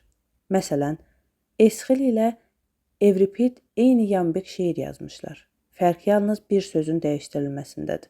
Belə ki, Evripid ümumən işlənən adicə bir sözü glossa ilə əvəz etmişdir. Nəticədə bir şairin şeiri gözəl, digərininki isə bayağı çıxmışdır. Məsələn, Esxil Filaktetdə deyir: yara yeyir mütəmadən nə zamandır ayağımın ətini. O birisi isə yeyirin əvəzinə sarmışdır sözünü işlətmişdir. Həmçinin eyni ilə necə yəni, məni rəzil bir cılızın əlində ifadəsini biri ümumən işlənən sözlərlə əvəz edib desəydi, necə yəni, məni alçaq bir cırtdanın əlində, yaxud bir görkəmsiz skamyanı və xırda masanı çəkdi onun yanına əvəzinə deyəsən ki, çirkin skamyanı və balaca masanı çəkdi onun yanına. Yaxud sahil uğuldayır yerinə deyəsən, sahil bağırır. Üstəlik, Arifrat faciə nəvislərə istehza edir ki, Onlar danışıqda heç kimin işlətmədiyi sözlər işlədirlər. Əslində isə bu kimi ifadələr adi danışıqda işlənmədiyinə görədir ki, elə nitqidə yıpranmış şəklə düşməyə qoymurlar. Bunu da o görünür, bilməyirmiş. Deyilən ifadə vasitələrinin hər birindən, o cümlədən mürəkkəb sözlərdən və glossalardan yeri gəldikcə istifadə etmək son dərəcə mühümdür. Bundan daha mühümü isə metaforada usta olmaqdır. Lakin bu qabiliyyəti başqasına nəqs etmək olmaz. Bu istedad nişanəsidir. Belə ki, yaxşı metaforalar qoşmaq, oxşarlığa görə bilmək deməkdir. Sözlərdən mürəkkəb olanları daha çox difiramba, glossalar qəhrəmani, metaforalar yambik şeirlərə uyğun gəlir. Qəhrəmani şeirlərdə bütün yuxarıda deyilənlərin hamısını işlətmək olar. Yambik şeirlərdə isə o sözlər münasibdir ki, onlardan danışıqda istifadə edilir. Belə ki, bu şeirlərdə danışıq dilinə daha çox təqlid olunur. Ümumən işlənən sözlər, metaforalar və bəzəyici təşbihlər isə buna uyğundur. Faciə və hərəkətlə təqlid haqqında isə dediklərimiz kifayətdir. 23. Poeziyanın təhkiyə və heksametrlə təqlid növünə gəlincə, aydındır ki, burada da fabula, faciədə olduğu kimi, öz əvvəli, ortası və sonu olan müəyyən bir bütöv və bitmiş hərəkəti təmsil edərək möhkəm dramatik səciyyə daşımalıdır ki, bütöv və vahid bir canlı varlıq kimi özünə məxsus xüsusi zövq oyada bilsin. Bu cəhətdən o adi təhkiyə bənzəməməlidir. Belə ki, bir qayda olaraq adi təhkiyədə təkcə bir hərəkət deyil, bir zaman ortaya çıxır və ona əməl edilir.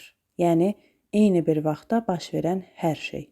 Bir və ya bir çox adamın başına gələn və bir-biri ilə yalnız təsadüfə əlaqəsi olan əhvalatlar nağıl edilir. Məsələn, Siciliyada Karfagenlilərin vuruşması və Salamin yaxınlığındakı dəniz vuruşması eyni bir vaxtda baş vermişdir, amma bunların arasında heç bir məqsəd ümumiliyi olmamışdır. Bəzən də hadisələr zamanca biri digərinin ardınca baş verə bilər, amma aralarında heç bir vahid məqsəd ümumiliyi olmaz. Halbuki demək olar, şairlərin əksəriyyəti bu səhvə yol verir. Buna görə də, necə ki demişdik, Homer başqa şairlərlə müqayisədə bu cəhətdən də qeyri-adidir. Müharibənin başlanğıcı və sonu olsa da Homer onu başdan başa bütünlüklə təsvir etmək fikrində olmamışdır. Çünki bu halda onun dastanı ya olduqca böyük və qavranılmaz dərəcədə çətin əhatəli olardı, eləcə də o hadisələr silsiləsinin kələfi ilə dolaşmış kiçik həcmli müharibəni təsvir etmək fikrində də olmamışdır. Buna görə o, müharibənin bir hissəsini seçib götürmüş, qalan bir çox əhvalatlardan isə epizodlar kimi istifadə edərək, məsələn, gəmilərin sadalanması və bu kimi başqa lövhələrlə poemasını daha da zinətləndirib rəngarəng etmişdir. Başqaları isə, məsələn, Kipriya və Kiçik İliada müəllifləri kimi bir şəxsin haqqında poema yazırlar. Bir zamanın eyni bir xırdalanmış hərəkətin ətrafında hərlənirlər.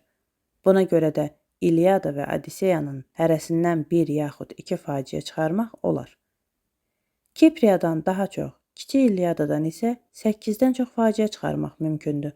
Məsələn, silah üstündə mübahisə, Filaktet, Neoptolem, Evripil, kasıblıq, Lakedemoniyalı qadınlar, İlyonun dağıdılması, dəniz səfəri, Sinon, Troya qadınları. Bunların hərəsindən bir faciə düzələr. 24. Üstəlik, faciə növlərinin hamısı dastanda da olmalıdır. Dastanda faciə kimi ya sadə, ya dolaşıq, ya əxlaqvari, ya da patetik olmalıdır. Musiqini və səhnə şəraitini çıxmaqla dastanın tərkib hissələri də eynidir. Belə ki, faciədə olduğu kimi dastanın da peripetiya və tanımalara, xarakterlərə və istirablara ehtiyacı vardır. Nəhayət, dastanda həm fikir, həm də ifadə tərzi qəşəng, yaxşı olmalıdır. Bütün bunlardan ilk dəfə və kifayət dərəcədə Homer istifadə etmişdir. Belə ki, onun dastanlarının ikisi də bu cəhətdən örnəkdir. İlyada sadə və patetik, Odiseya dolaşıq və əxlaqamiz qaydada işlənmişdir. Özü də başdan başa tanımalarla doludur.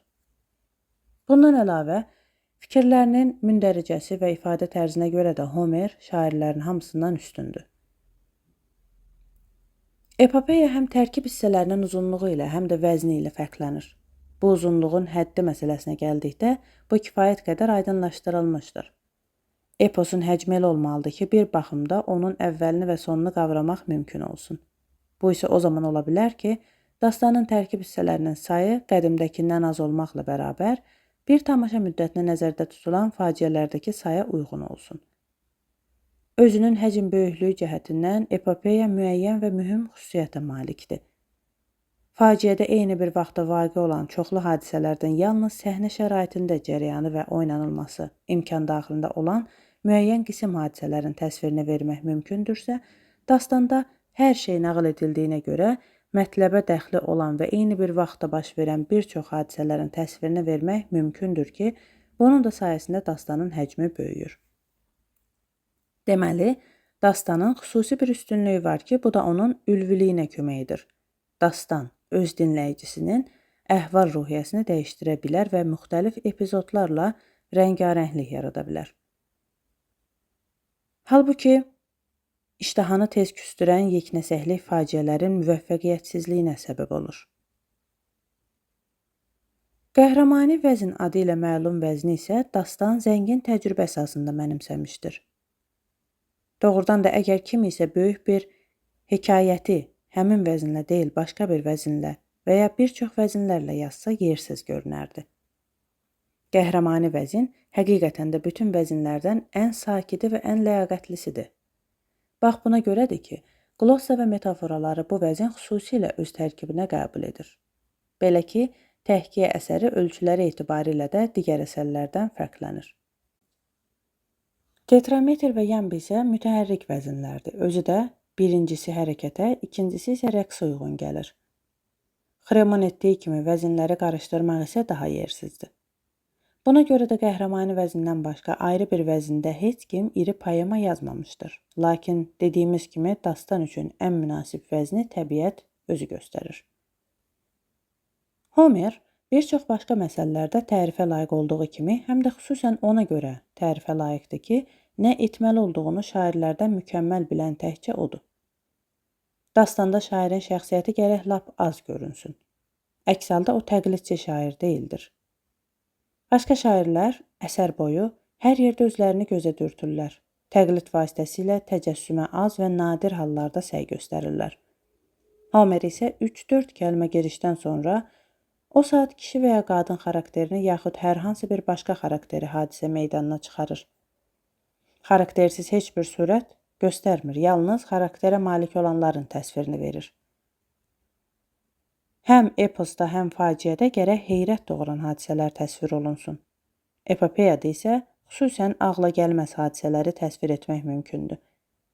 Heyrət özü də elə ən çox belə hadisələrin sayəsində doğur, çünki bu cür hadisələrdə iştirakçı özü eposda görünmür. Məsələn, Hektorun təqib olunması əhvalatları səhnədə göstərilsə gülməli çıxar. Bəziləri yerindəcə dayanaraq təqib etmir, biri isə başı ilə onlara işarə edir. Epopeyada isə bütün bunlar nəzərə çarpmır. Əksinə, heyrətamiz hadisələr isə xoşa gəlir. Bunu da sübut edir ki, hekayə əsnasında hamı əhvalata özündən müəyyən şeylər əlavə edib nağıl edir, bu isə xoşa gəlmək arzusundan doğur. Yalanı necə məharətlə işlətmək üsulunu başqa şairləri ən çox öyrədən də Homerdir.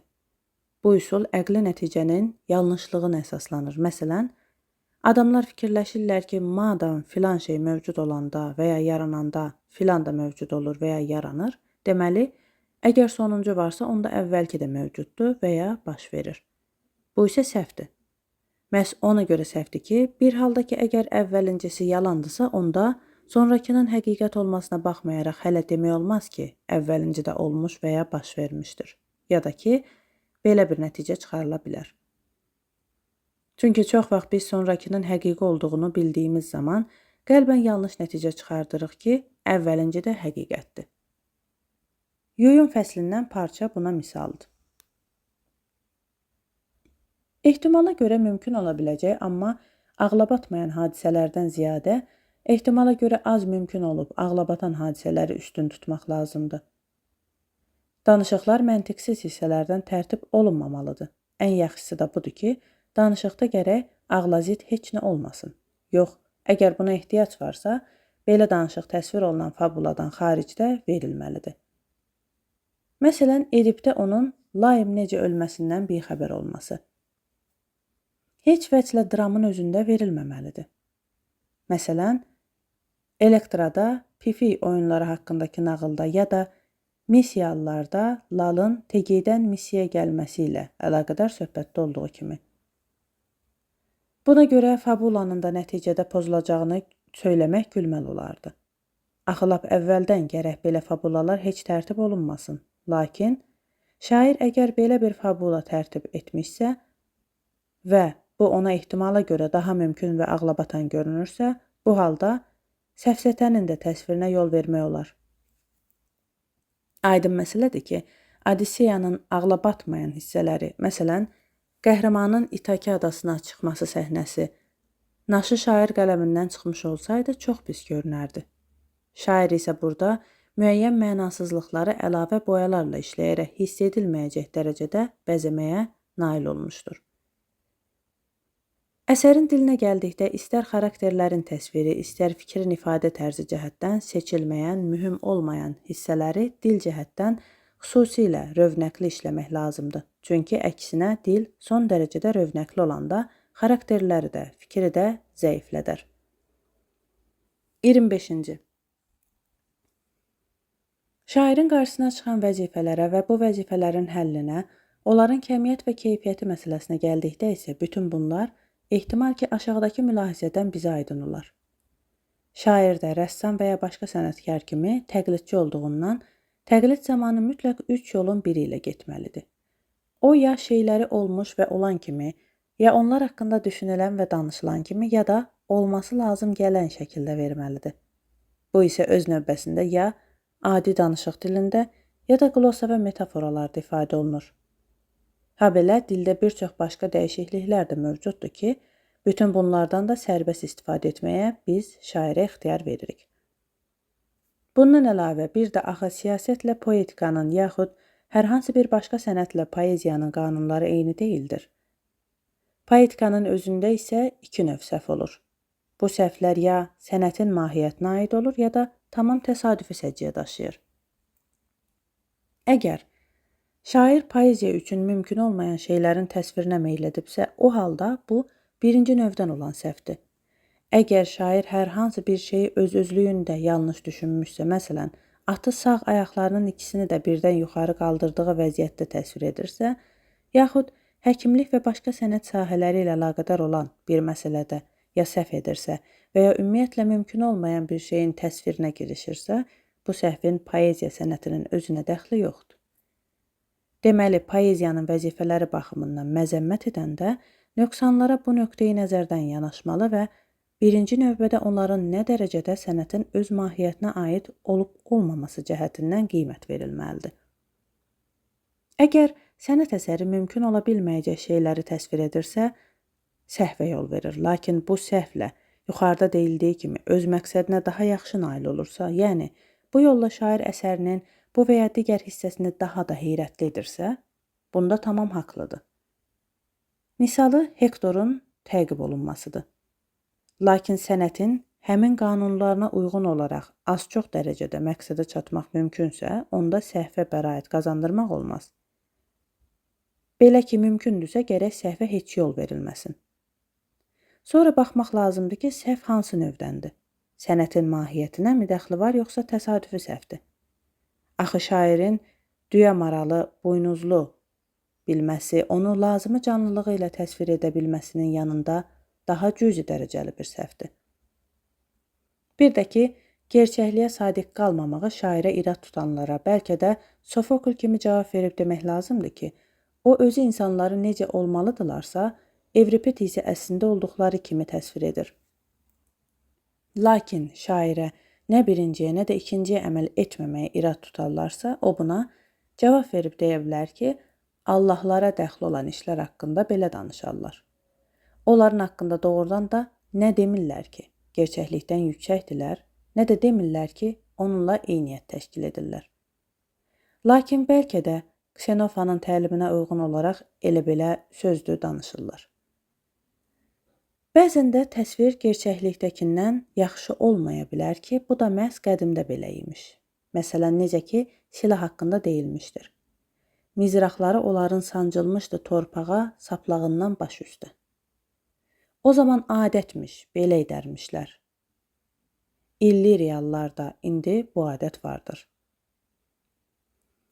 Müəyyən adamın əsərdə söylədiyinin və ya etdiyinin yaxşılığı və ya pisliyi barədə mühakimə yürüdəndə isə təkcə söylənilən sözün və ya edilən hərəkətin yaxşılığına və ya pisliyinə deyil, danışan və işi görən adamın kimliyinə, təsvir olunan hərəkətin və danışılan sözün nə zaman, kim üçün və nə münasibətlə, nəyə görə deyildiyi və edildiyinə, məsələn, bütün bunların nəyə, daha çox xeyrin təntənəsinəmi, yoxsa daha çox şərin məhvinəmi doğru yönəldiyinə fikir verilməlidir.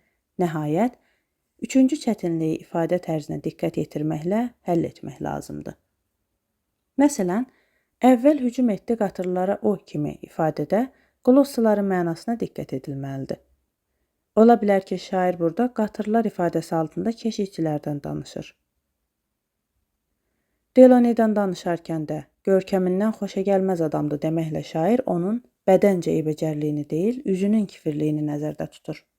Belə ki, Kiritlilər gözəl sifət, xoş görkəm işlədir, eləcə də sərxoş adamlar üçün olan qatışdırılmamış şərabdan tök mənasında deyildir. Daha yaxşısından tök deməkdir. Bu isə məsələn məcazi mənada söylənmişdir. Hamı, ölməz allahlar, yaraq əsbablı ərlər dərin yuxu içində yatırdılar gecəni. Bununla belə şair eyni zamanda deyir ki, Troyalıların o baxdıqca ləşkərinə heyran qaldı tütəklərin, sevnislərin səsinə. Deməli, hamı sözü məcazi mənada çoxu yerinə işlənmişdir. Çünki hamı cəmin müəyyən bir növüdür. O, tənha ürkür ifadəsi də məcazdır. Belə ki, tənha öz cinsində təhliyi bildirməkdə ən çox məşhur olan ifadədir. Bəzi çətinliklər isə vurğunun müəyyən yerdə qoyulması ilə həll edilməlidir. Necə ki, məsələn, Fasoslu Hippi öz şeirində oxuyarkən həll etmişdir. Digər çətinliklər isə Empedoklun ölməz olanlar əvvəl birdən ölən canlı oldular.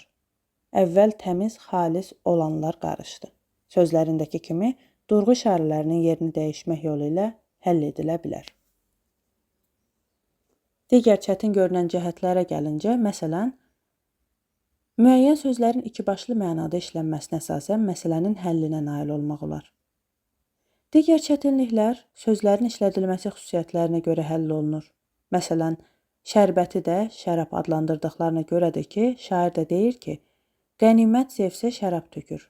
Halbuki Allahlar şərab içmir. Dəmirçilərə də həmçinin miskər deyirlər. Təzə döymə bıçaqlar ifadəsi də buradan əmələ gəlir, lakin bunlar güman ki, metaforada olsun. Sonra söz müəyyən dərəcədə ziddiyyətli göründüyü hallarda baxmaq lazımdır. Misal üçün, o tutub əylədi məhz mızrağı da cümləsində mızrağın hardasa əylənməsi ifadəsi hansı mənalarda qəbul edilə bilər, yaxud onu hansı daha yaxşı şəkildə izah etmək olar? Qlavkonun dediyi kimi bir qism adamlar tərsinə edirlər. Əvvəlcə qəsdən bəzi əsassız fərziyyələr təxmin edərək, sonra hökm verib bundan müəyyən nəticə çıxardırlar. Əgər bu nəticələr onların şəxsi rəylərinə zid gəlirsə, günah olanların səhvən təxmin etdikləri şeyləri həqiqət kimi qələm alan şairdə görürlər. İkari haqqında düşünülənləri buna misal çəkmək olar. Onun haqqında fikirləşirlər ki, lakonludur və buna görə də Lakedomana gələn Telemaxın onunla görüşməməsinə təəccüb edirlər. Lakin ola da bilsin ki, məsələ belə yox, məhz Kafelinlilərin dedikləri şəkildədir. Yəni, Adisey onlarda evlənmiş və onun qaynatası İkari deyil, İkadi olmuşdur. Burada etiraz görünür yazıçının səhvindən irəli gəlir. Ümumiyyətlə, imkan daxilində olmayan şeylərin poeziyada nikasından söhbət gedərkən, idealizasiyaya və ya şeylər haqqındakı adi təsəvvürlərə diqqət yetirmək lazımdır. Poetik əsərdə ehtimal xaricində olan hadisələrdən ziyadə ağla batmasa da, ehtimal üzrə mümkün olan hadisələri vermək daha üstündür. Zevksidin rəsmlərindəki adamlar həyatda mövcud ola bilmədikləri halda, yenə məhz bu mümkün ola bilməyənlərin təsvirini daha üstün tutmaq lazımdır, çünki təsvir öz əslini keçməlidir. Məntiqsiz şeylərin təsvirinə də ona görə bəraət qazandırmaq lazımdır və olar ki, adamların danışdığı məntiqsizliklərin özü də müəyyən məntiqdən xali deyil. Axı, ehtimal ki, bəzi hadisələr özü də ehtimala rəğmən baş verir. Deyilən ifadələrdəki ziddiyyətlərə də ritorik təksiblərdəki qayda ilə yanaşmaq, eyni və həmin şeyin həqiqətənmi eyni və həmin şey haqqında deyildiyinə diqqət vermək lazımdır. Şair özü də nəinki dediyinin nədən ibarət olduğuna, habelə dediklərinin hər bir düşüncəli adam tərəfindən nə cür başa düşüləcəyinə fikir verməlidir. Lakin şair ağlazid şeylərin zəruriliyinə heç bir ehtiyacı olmadan yol verirsə, Evripidin Egeyasındakı kimi ağlasığmaz yaxud Aristə Manelayın pozğunluğu kimi əxlaqa müğayir şeylərin təsvirinə yol verirsə, belə hallarda edilən töhmətləri haqlı hesab etmək lazımdır. Deməli, poetik əsərləri 5 baxımdan məzəmmət etmək olar. 1. İmkan xaricində olan hadisələrin təsvirində, 2. Məntiqsizliyə yol verəndə, 3. Əxlaqa müğayir və zərərli hadisələrin təsvirində, 4. Fikir ziddiyyətlərində, 5. Ədəbi qanunlara uyğun olmayan nöqtələr olanda. Buna qarşı etirazlar isə göstərilən nöqteyi nəzərlərdən edilə bilər ki, bunlar da 12-dir. 26. Ola bilər kiminsə belə bir sual olsun. Epik poeziyamı yüksəkdir, yoxsa faciəvi poeziyamı? Bir halda ki, nisbətən daha samballı poetik əsər daha üstün tutulmağa layiqdir, belə əsər isə həmişə yüksək kütlə üçün yazılır, onda tamamilə aydındır ki, istisnasız olaraq hər şeyi təqlid edən poeziya daha sambalsızdır. İfaçılar isə güya özlərindən bir şey artırmasalar, kütlə onları başa düşməz deyə, pis fleytaçılar kimi diskin təsviri zamanı mayallıq aşmaq, skili göstərəndə isə karifeyi çəkib dallarınca sürünməyə məcbur edərək 1001 oyun çıxardırlar. Odur ki, keçmiş aktyorların öz xələfləri barəsində fikirləşdiklərini eyni ilə faciə haqqında da demək olar. Məsələn, Kallipit oyunda əlləməçiliyə yol verdiyinə görədir ki, Minisk onu meymun adlandırmış və buna bənzər bir rəy Pindar haqqında da olmuşdur. Buradan da iqrar edildiyinə görə köhnə aktyorlar yeni aktyorlara necə münasibət bəsləyirlərsə, bütövlükdə dramatik sənətdə eposa eləcə münasibət bəsləyir. Eposun tərəfdarlarının dediyinə görə, epos əl-qol atmaq kimi şeylərə ehtiyacı olmayan nəcib adamlar, faciə sənəti isə qara cəmaat üçündür. Deməli, əgər sambalsız poeziya pisdirsə, aydındır ki, bu cürəsi faciə ola bilərdi. Lakin əvvələn, bu poeziya sənətinin deyil, aktyor sənətinin tənqididir. Belə ki, axı lüzumsuz hərəkətlərə, Sosistratın etdiyi kimi rapsodların ifadəsində, Opuntlu Mnasifeyin yol verdiyi kimi lirik nəğməkarların ifasında rast gəlmək olar. İkinci tərəfdən, bədən hərəkətlərinin özlərini də ümumiyyətlə məzəmmət etmək olmaz. Çünki bu rəqsin özünü də rədd etmək demək olardı. Əslində isə güya azad qadınları təqlid etməyi bacarmayan Kallipidin və indiki bəzi müasir aktyorların hərəkətlərini, yəni pis aktyorların bədən hərəkətlərini məzəmmət etmək lazımdır. Bundan başqa, epopeya kimi faciə də bədən hərəkətlərinə müraciət etmədən də öz vəzifəsini yerinə yetirir. Çünki sadəcə oxunmaq vasitəsilə faciənin necəliyi aydın olur. Deməli, başqa cəhətlərdən faciə yüksəkdə dayanırsa, bu cəhətdən onun yüksəkdə dayanmasına zərurət yoxdur. Daha sonra, epopeyada olanların hamısı faciədə də vardır. Faciə də epopeyanın vəznindən istifadə edə bilər. Bundan əlavə, faciənin müəyyən hissəsi musiqi və səhnə şəraitindən ibarətdir ki, bunun sayəsində də alınan zövq daha canlı olur. Bundan başqa istər oxunanda, istər tamaşa vaxtı hərəkətin inkişafında faciədə həmişə bir həyatilik və canlılıq vardır. Həmçinin faciədə təqlidin qayəsinə o qədər də böyük olmayan bir həcm daxilində nail olmaq mümkündür ki, bunun sayəsində faciənin həyatiliyi daha da güclənir. Çünki hadisələrin zamanca çox çəkməsi və uzanmasındansa bir yerə cəm olması daha xoş təsir oyadır. Məsələn, təsəvvür edirəm ki, əgər biri Sofoklun Edipini İlyadadakı nəğmələrin sayı qədər uzadıb yazmış olsaydı, nə olardı? Nəhayət, epopeyada təsvirin vəhdəti azdır. Bunu bir də onda görmək olar ki, istənilən hər hansı bir poemadan bir neçə faciə çıxartmaq olar. Hər halda iş belədir ki, bir fabuladan ibarət olanda yığcamlaşdığına görə poema çox ütülmüş görünür. Metri uzun götürüləndə isə sulu çıxır.